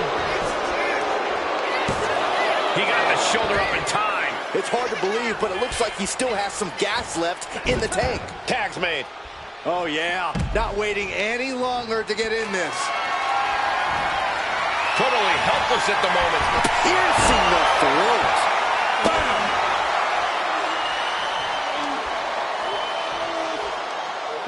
Look at this. Just cranking it out. Ouch!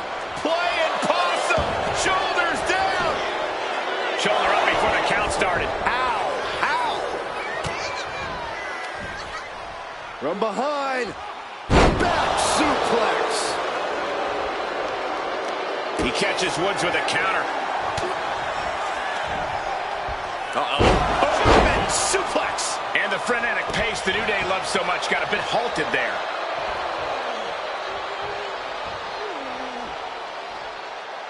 We know what's racing through his mind. Lands the crossbody. Hit with the knee. Ah, jeez.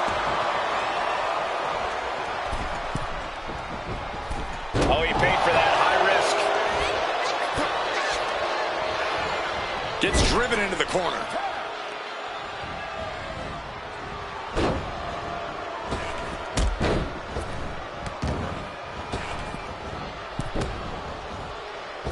Elbow drop. Going for the cover. He might just have it. Kicks out after one. Somehow still has the energy for a quick kick out.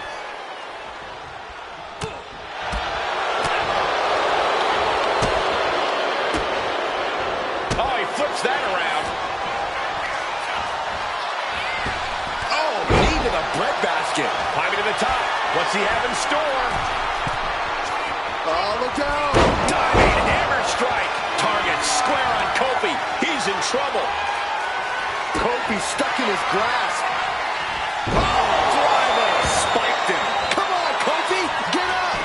And quickly now, shoulders down for the win. Right to the leg. Wear and tear of this match is clearly starting to get to him. Yeah, holding strong for this long in a tag team match is commendable, but it might be time to tag out. Watching like a predator with wounded prey. He's as good as done here.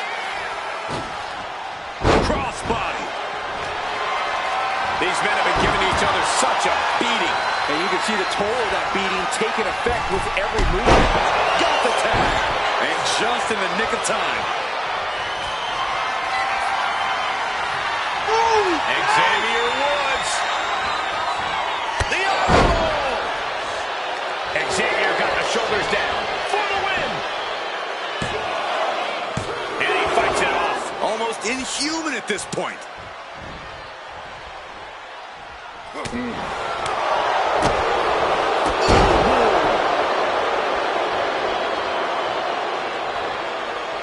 From the apron through the air and connects. Carefully measured knee drop. Ooh.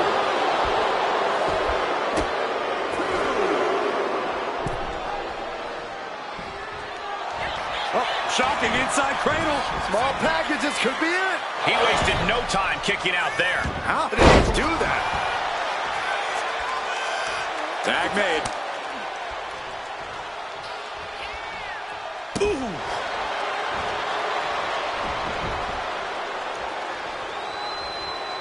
And an elbow. And Woods rocked by that crucial. Will Woods find the strength to kick out? He gets the kick out after the one. All the punishment he's taken, and yet he's still in this match? There's not a single person sitting in this arena. It's pandemonium, Cole.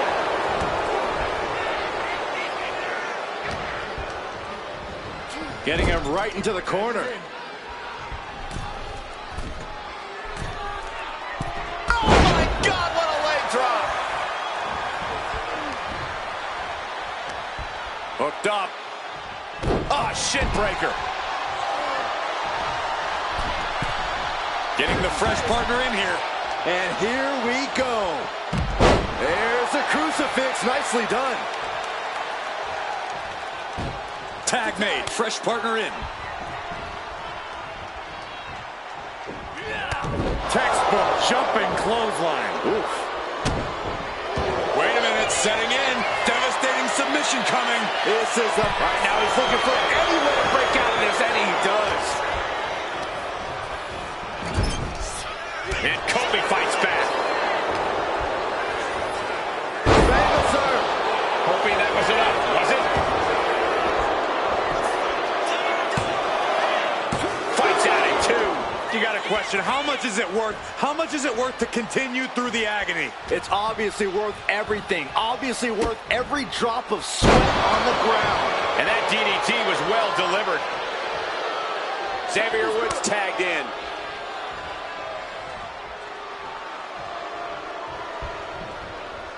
Lands the elbow. Woods is thinking big here. Woods top rope with the limit break elbow.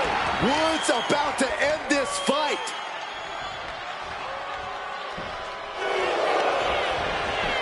Goes for the pin. Oh, and breaks the pin and makes the save. Oh.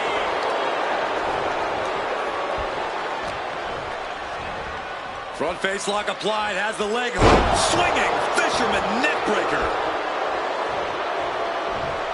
Tag.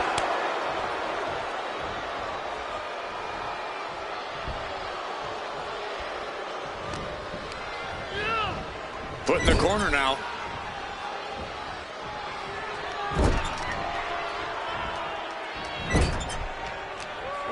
Back with a rebound.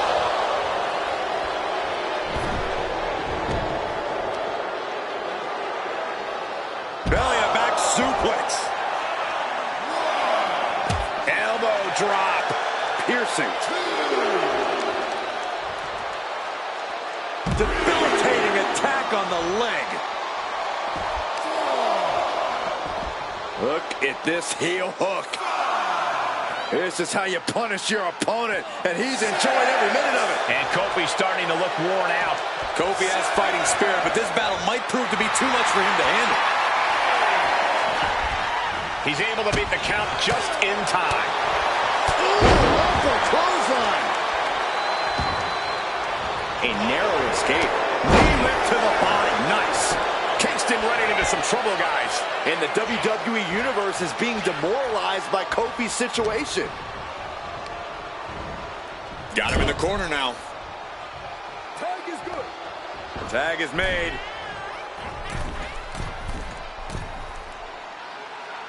I can't wait to see this.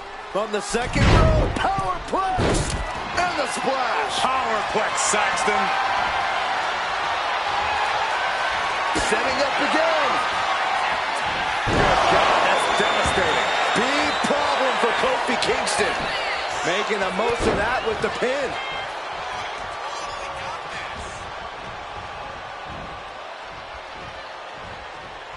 This has been an epic encounter. These fans are sending the decibel level off the scale. A heavy double axe handle. Nice go behind, up across the shoulders, into the gory bomb. Kofi couldn't avoid the big shot. Quickly transition, shoulders are down. Uh-oh. Scores the win. What a great team. Here are your winners. And They tried their best, but the New Day fell short here. That wasn't just a win, Cole. That was a top-level tag team performance. Take it from a former NXT tag champ.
the following contest is scheduled for one fall and is for the WWE Women's Championship.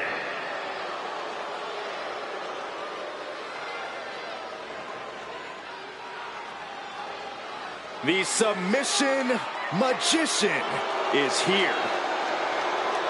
A menacing look in her eye. Michael, I think you mean terrifying? Baszler is ready to subdue any and all opposition she encounters. Baszler just absolutely loves combat in any form. You say that like it's a bad thing.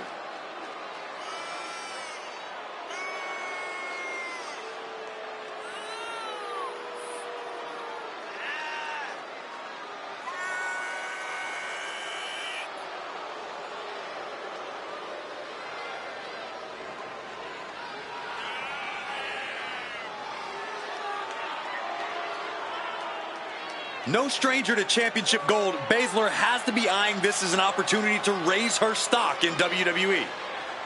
I fully believe that titles and wins are just bonuses for Shayna. What she really likes is the fight itself.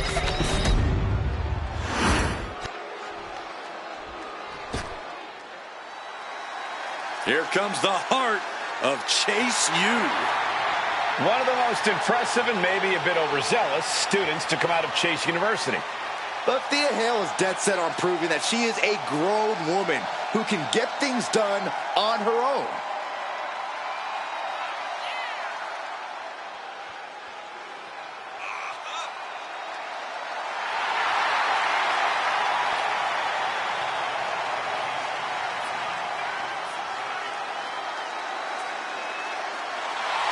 I really hope this woman studied her opponent, because there are a few holes in the game of Shayna Baszler.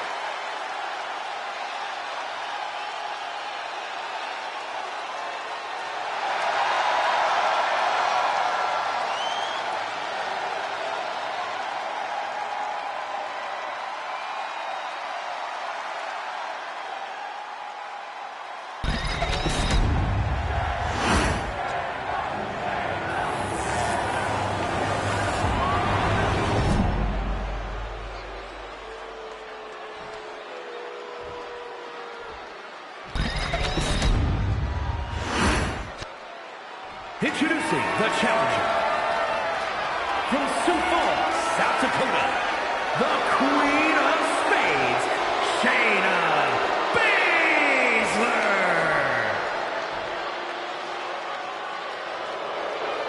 And her opponent from Pittsburgh, Pennsylvania, the WWE Women's Champion, Thea Hale.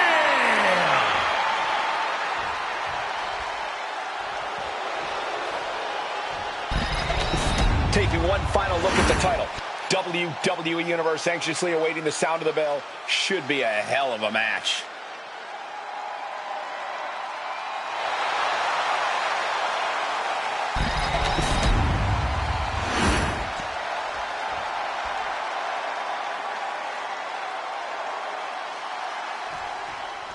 There's the bell, and it's on. The WWE Women's Championship represents everything these women stand for as athletes.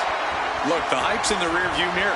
It's time to buckle up, because there's nothing like being on this stage, throwing down for the highest of prizes in the game. Whoa. Ooh!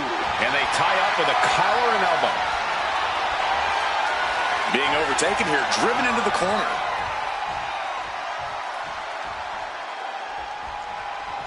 Oh, man.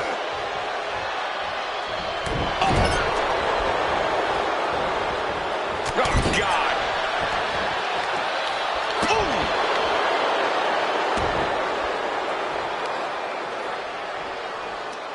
Just cranking the head. That's how you wear down your opponent. The early quick cover, title on the line. And a kick out. He's trying to get this thing done as quickly as possible. Kicks. Shoulders down. Championship at stake. Forces the shoulder up. Premature to try to end things now. And the knee. Her legs are wobbling, but that's the least of her problems. Collar and elbow. Being driven back and is getting cornered now. Oh, man.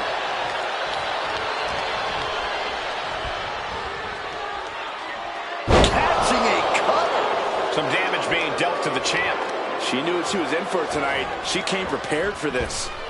Running knee. Shayna Baszler roughing it up. And Shayna is on a roll. Corey, what do you think Thea Hale needs to do here if she wants to get the W?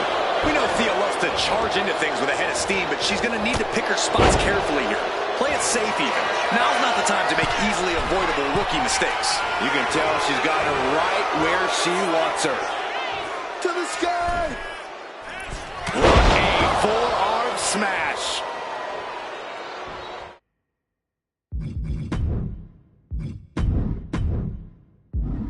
Climbing up, she got something big planned here. Perched up top. Nobody home. What an impact. Incredible pressure being put on Thea. Any of Thea Hale's defenses have been pegged. Oh! Knee to the face. What impact. The champ is starting to suffer. At this point in the match, you have to expect to be run down. The counter with a knuckle sand.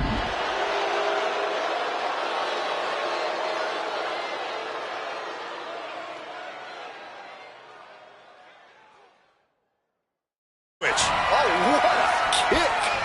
Oh, look out. It's on now. Oof.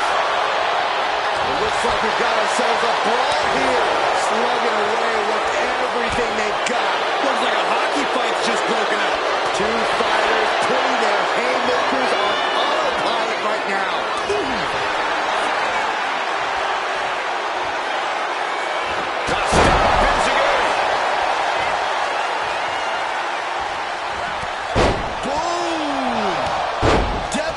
Clotheslines and the calf kick as the icing on the cake.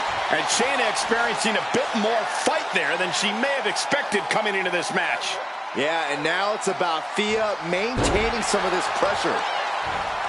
Oh, the arm taking the brunt of that. Thea has taken full command here. Yeah, Thea's clearly been picking her spots carefully in this match. Playing it cool and not making any avoidable mistakes has allowed her to take control in this one.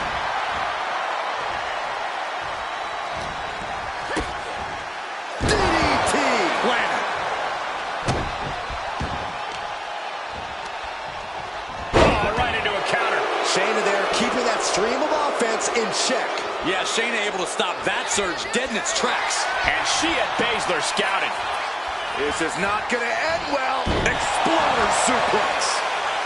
She has no idea where she is right now, and it is about to get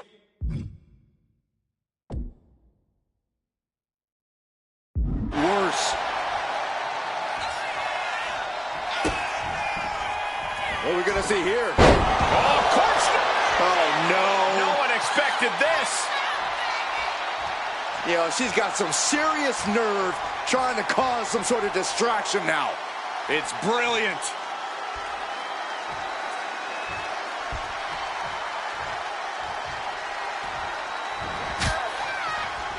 No, nothing fancy here. Tasting victory.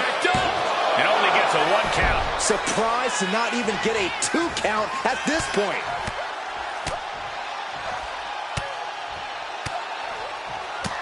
My God, what a striking display. Those strikes were a sign from the challenger, a message that says, I want that title so badly, I can practically taste it. Textbook scoop slam. Shayna showing her technique.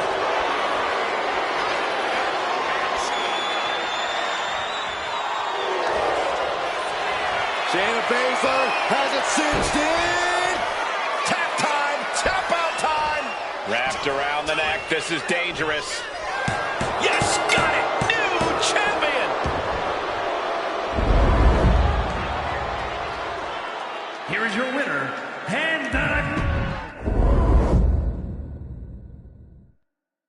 WWE Women's Championship on the line here in this one. A lot of history with this title, and tonight, no doubt, these superstars hope to make history all over again. Who will stay claim to the top of the division? Who will walk away with the gold around their waist? Kicks to the cranium of their opponent. That's going to be a moment you want to forget it very soon. Ouch. Oh, what a roundhouse kick. What a counter against Shayna.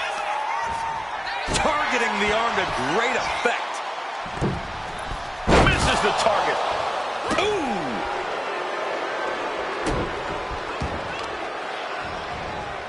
carefully placed stomp to the arm. The champion looking slightly rocked now. Yeah, Shayna showing that focus on breaking her opponent down inch by inch. A back suplex.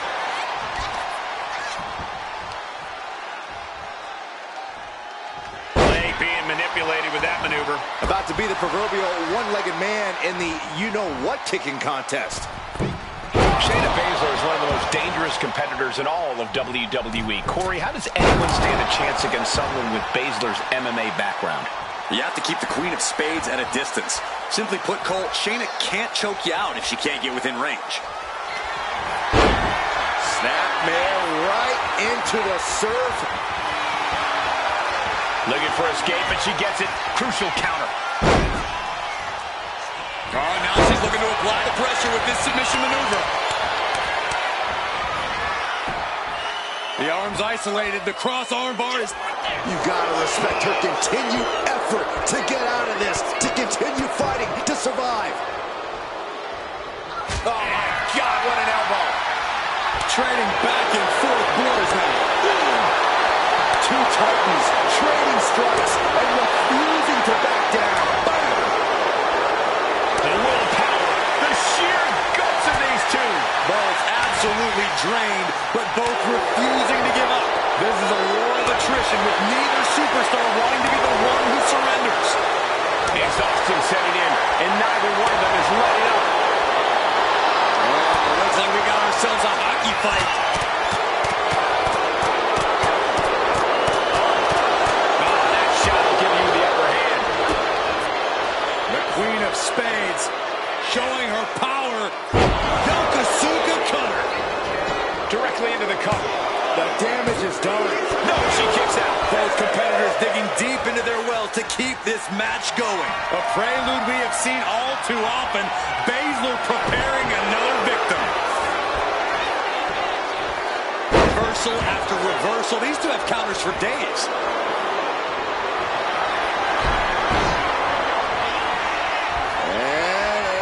Here it is. The submission magician in a has the arm trapped her. Has the arm trapped. Oh, man, she finds a hard landing on the outside. Baszler now going to the top.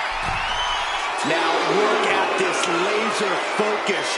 She's from way up. Whoa, look out. The 1-2 punch of high risk, high reward.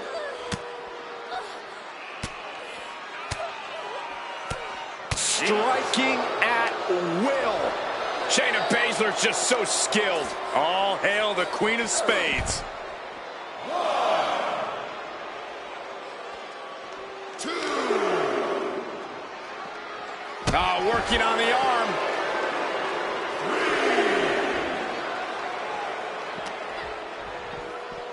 Sent into the stairs. That'll stop anybody. And slides back into the ring. 5.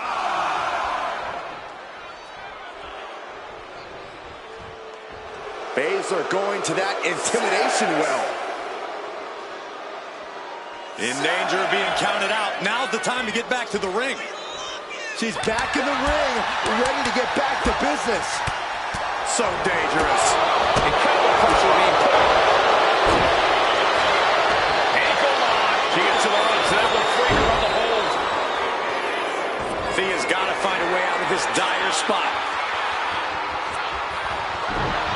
Gets the reversal. What a counter. Oh, corkscrew. The champ goes for the cover. No, 2 count. She just won't stay down.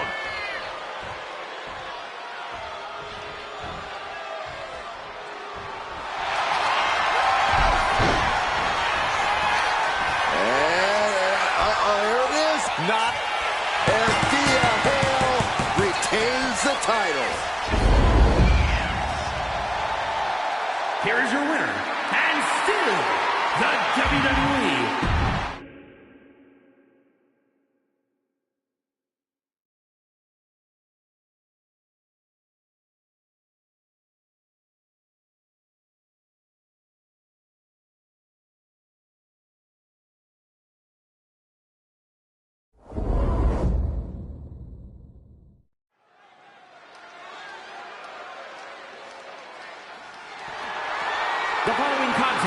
is scheduled for one fall, and is for the undisputed WWE Championship.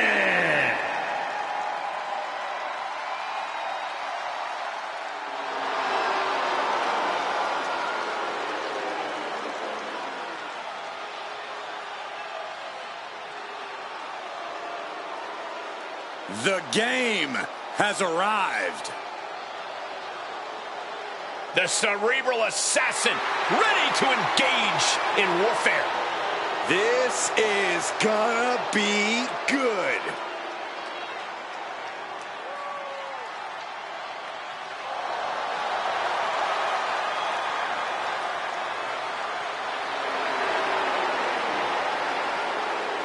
Over the last decade, we have seen this man's dominance grow.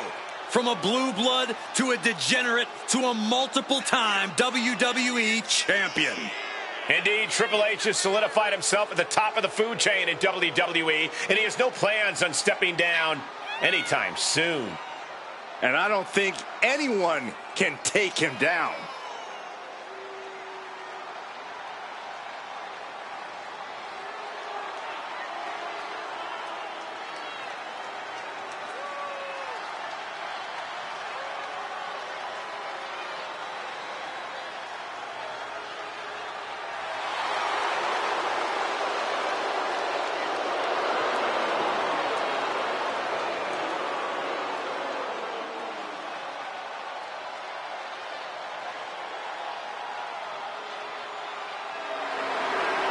From Degeneration X to Evolution, we have seen Triple H amass power in WWE, cultivating strength in numbers. But there's no more room under the learning tree of the cerebral assassin. Now he's all about earning the gold and glory for himself. Indeed, the game has never been more dangerous.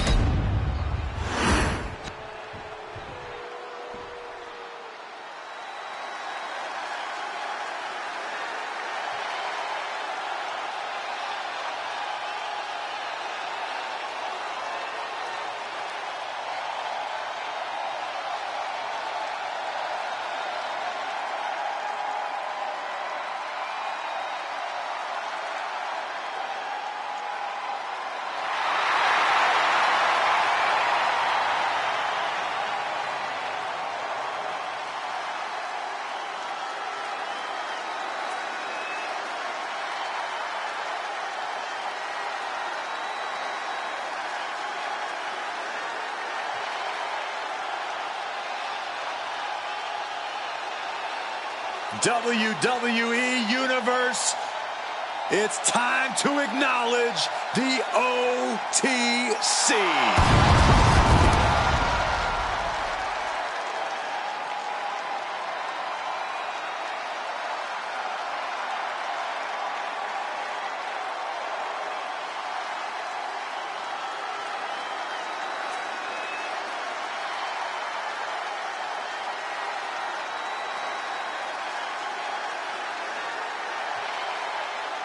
A man who was once one of the most dominant stars in history. Led the original bloodline with an iron fist. Wait. What do you mean once? Roman is still as dominant as ever. But one thing's for sure, he is ready to prove that this is still his show, with or without the bloodline.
Introducing the challenger.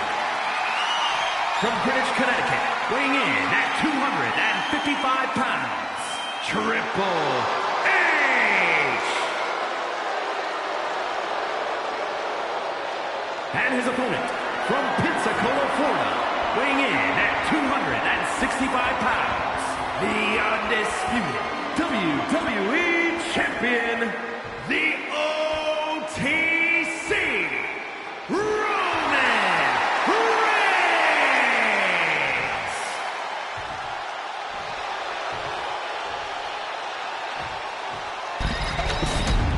The unification of the World Championship and WWE Championship in 2002 brought us the undisputed title. The one title to rule them all.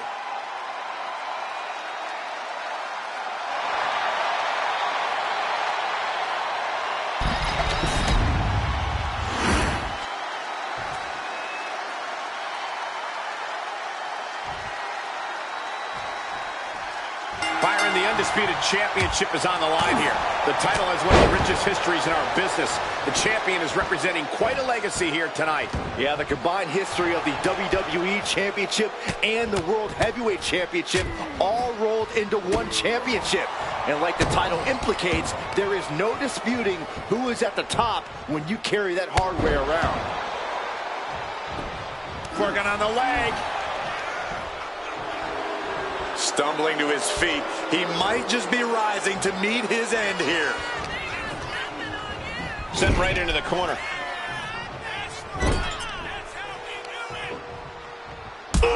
Tough hit to the legs. A classic strategy for a reason. Cutting down the champion right from the very base. Now that is a winning mentality.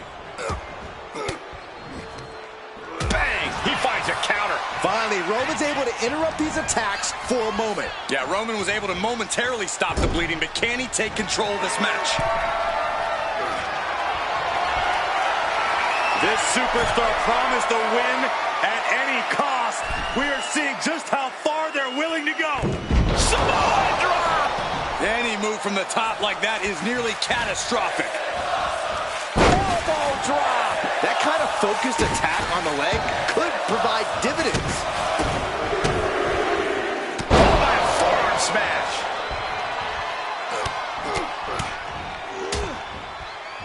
Oh, a nasty stomp to finish it off. From way up. Double axe handle. Oh, for the title. No, he kicks out. Channeling his energy to stay in this matchup.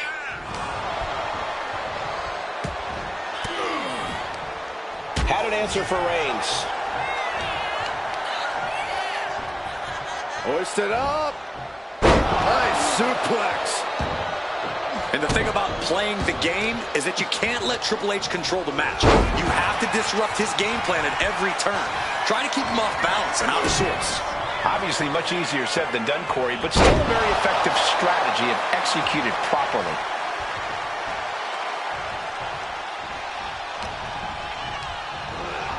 Placed him in the corner here. Pinpointing the leg. Ooh, doing lots of damage with an isolated attack on the challenger's leg. The head of the table cinches it in. Guillotine applied. Triple H may never forget this moment if he taps out. Yeah, the game is always so much for the submission hold. He just lets go. His grip strength might have run out.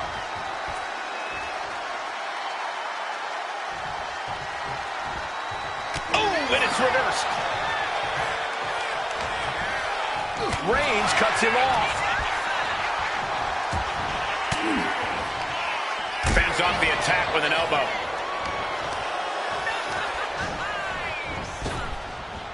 Face first, flapjack. Look at Triple H, top rope. He is locked in and it has his opponent dead to rights. Will he get on with it already? This is a fight. And enters back into the ring. Thunderous power slam. And he exits the ring. Better watch the count. Roman with his opponent across his own shoulders and driven down with a flapjack.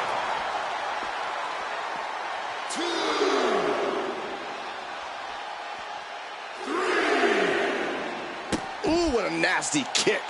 Just disrespectful.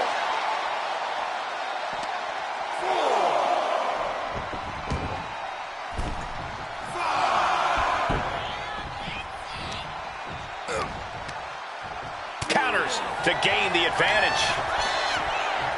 Into the hammerlock. Oh boy, back suplex. The champ struggling to stay on the defensive there. Yeah, as the cerebral assassin found the perfect opening and struck at just the right moment. Getting raided with a succession of strikes. Well-placed knee drop to the skull. The game has something brutal in store for Reigns. Triple H has his opponent. Pedigree! The challenger might have what it takes to win this. There's two. What a kick out at two. What a display of stamina. The champ showing they are truly worthy of this title. But things might only get harder from here. Triple H so used to ending matches like that, but tonight is going to be just a little bit tougher for the game. Oh, man, just punish him.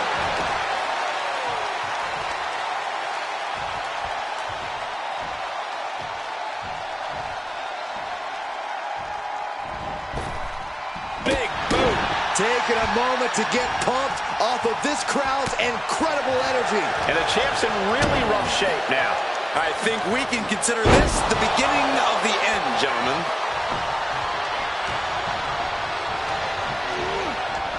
Reigns hits it. Perfect execution by the champion. Looking for the victory. 2 count. The champion thought that was it.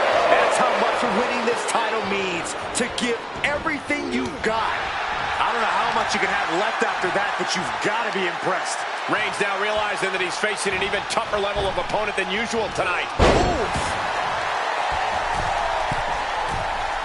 He's rising to his feet in a perilous situation. What a shoulder block.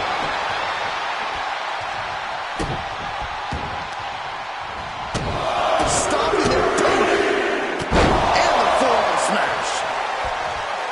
Here's the pin. Title could be decided. Got it. And the champ adds to their legacy.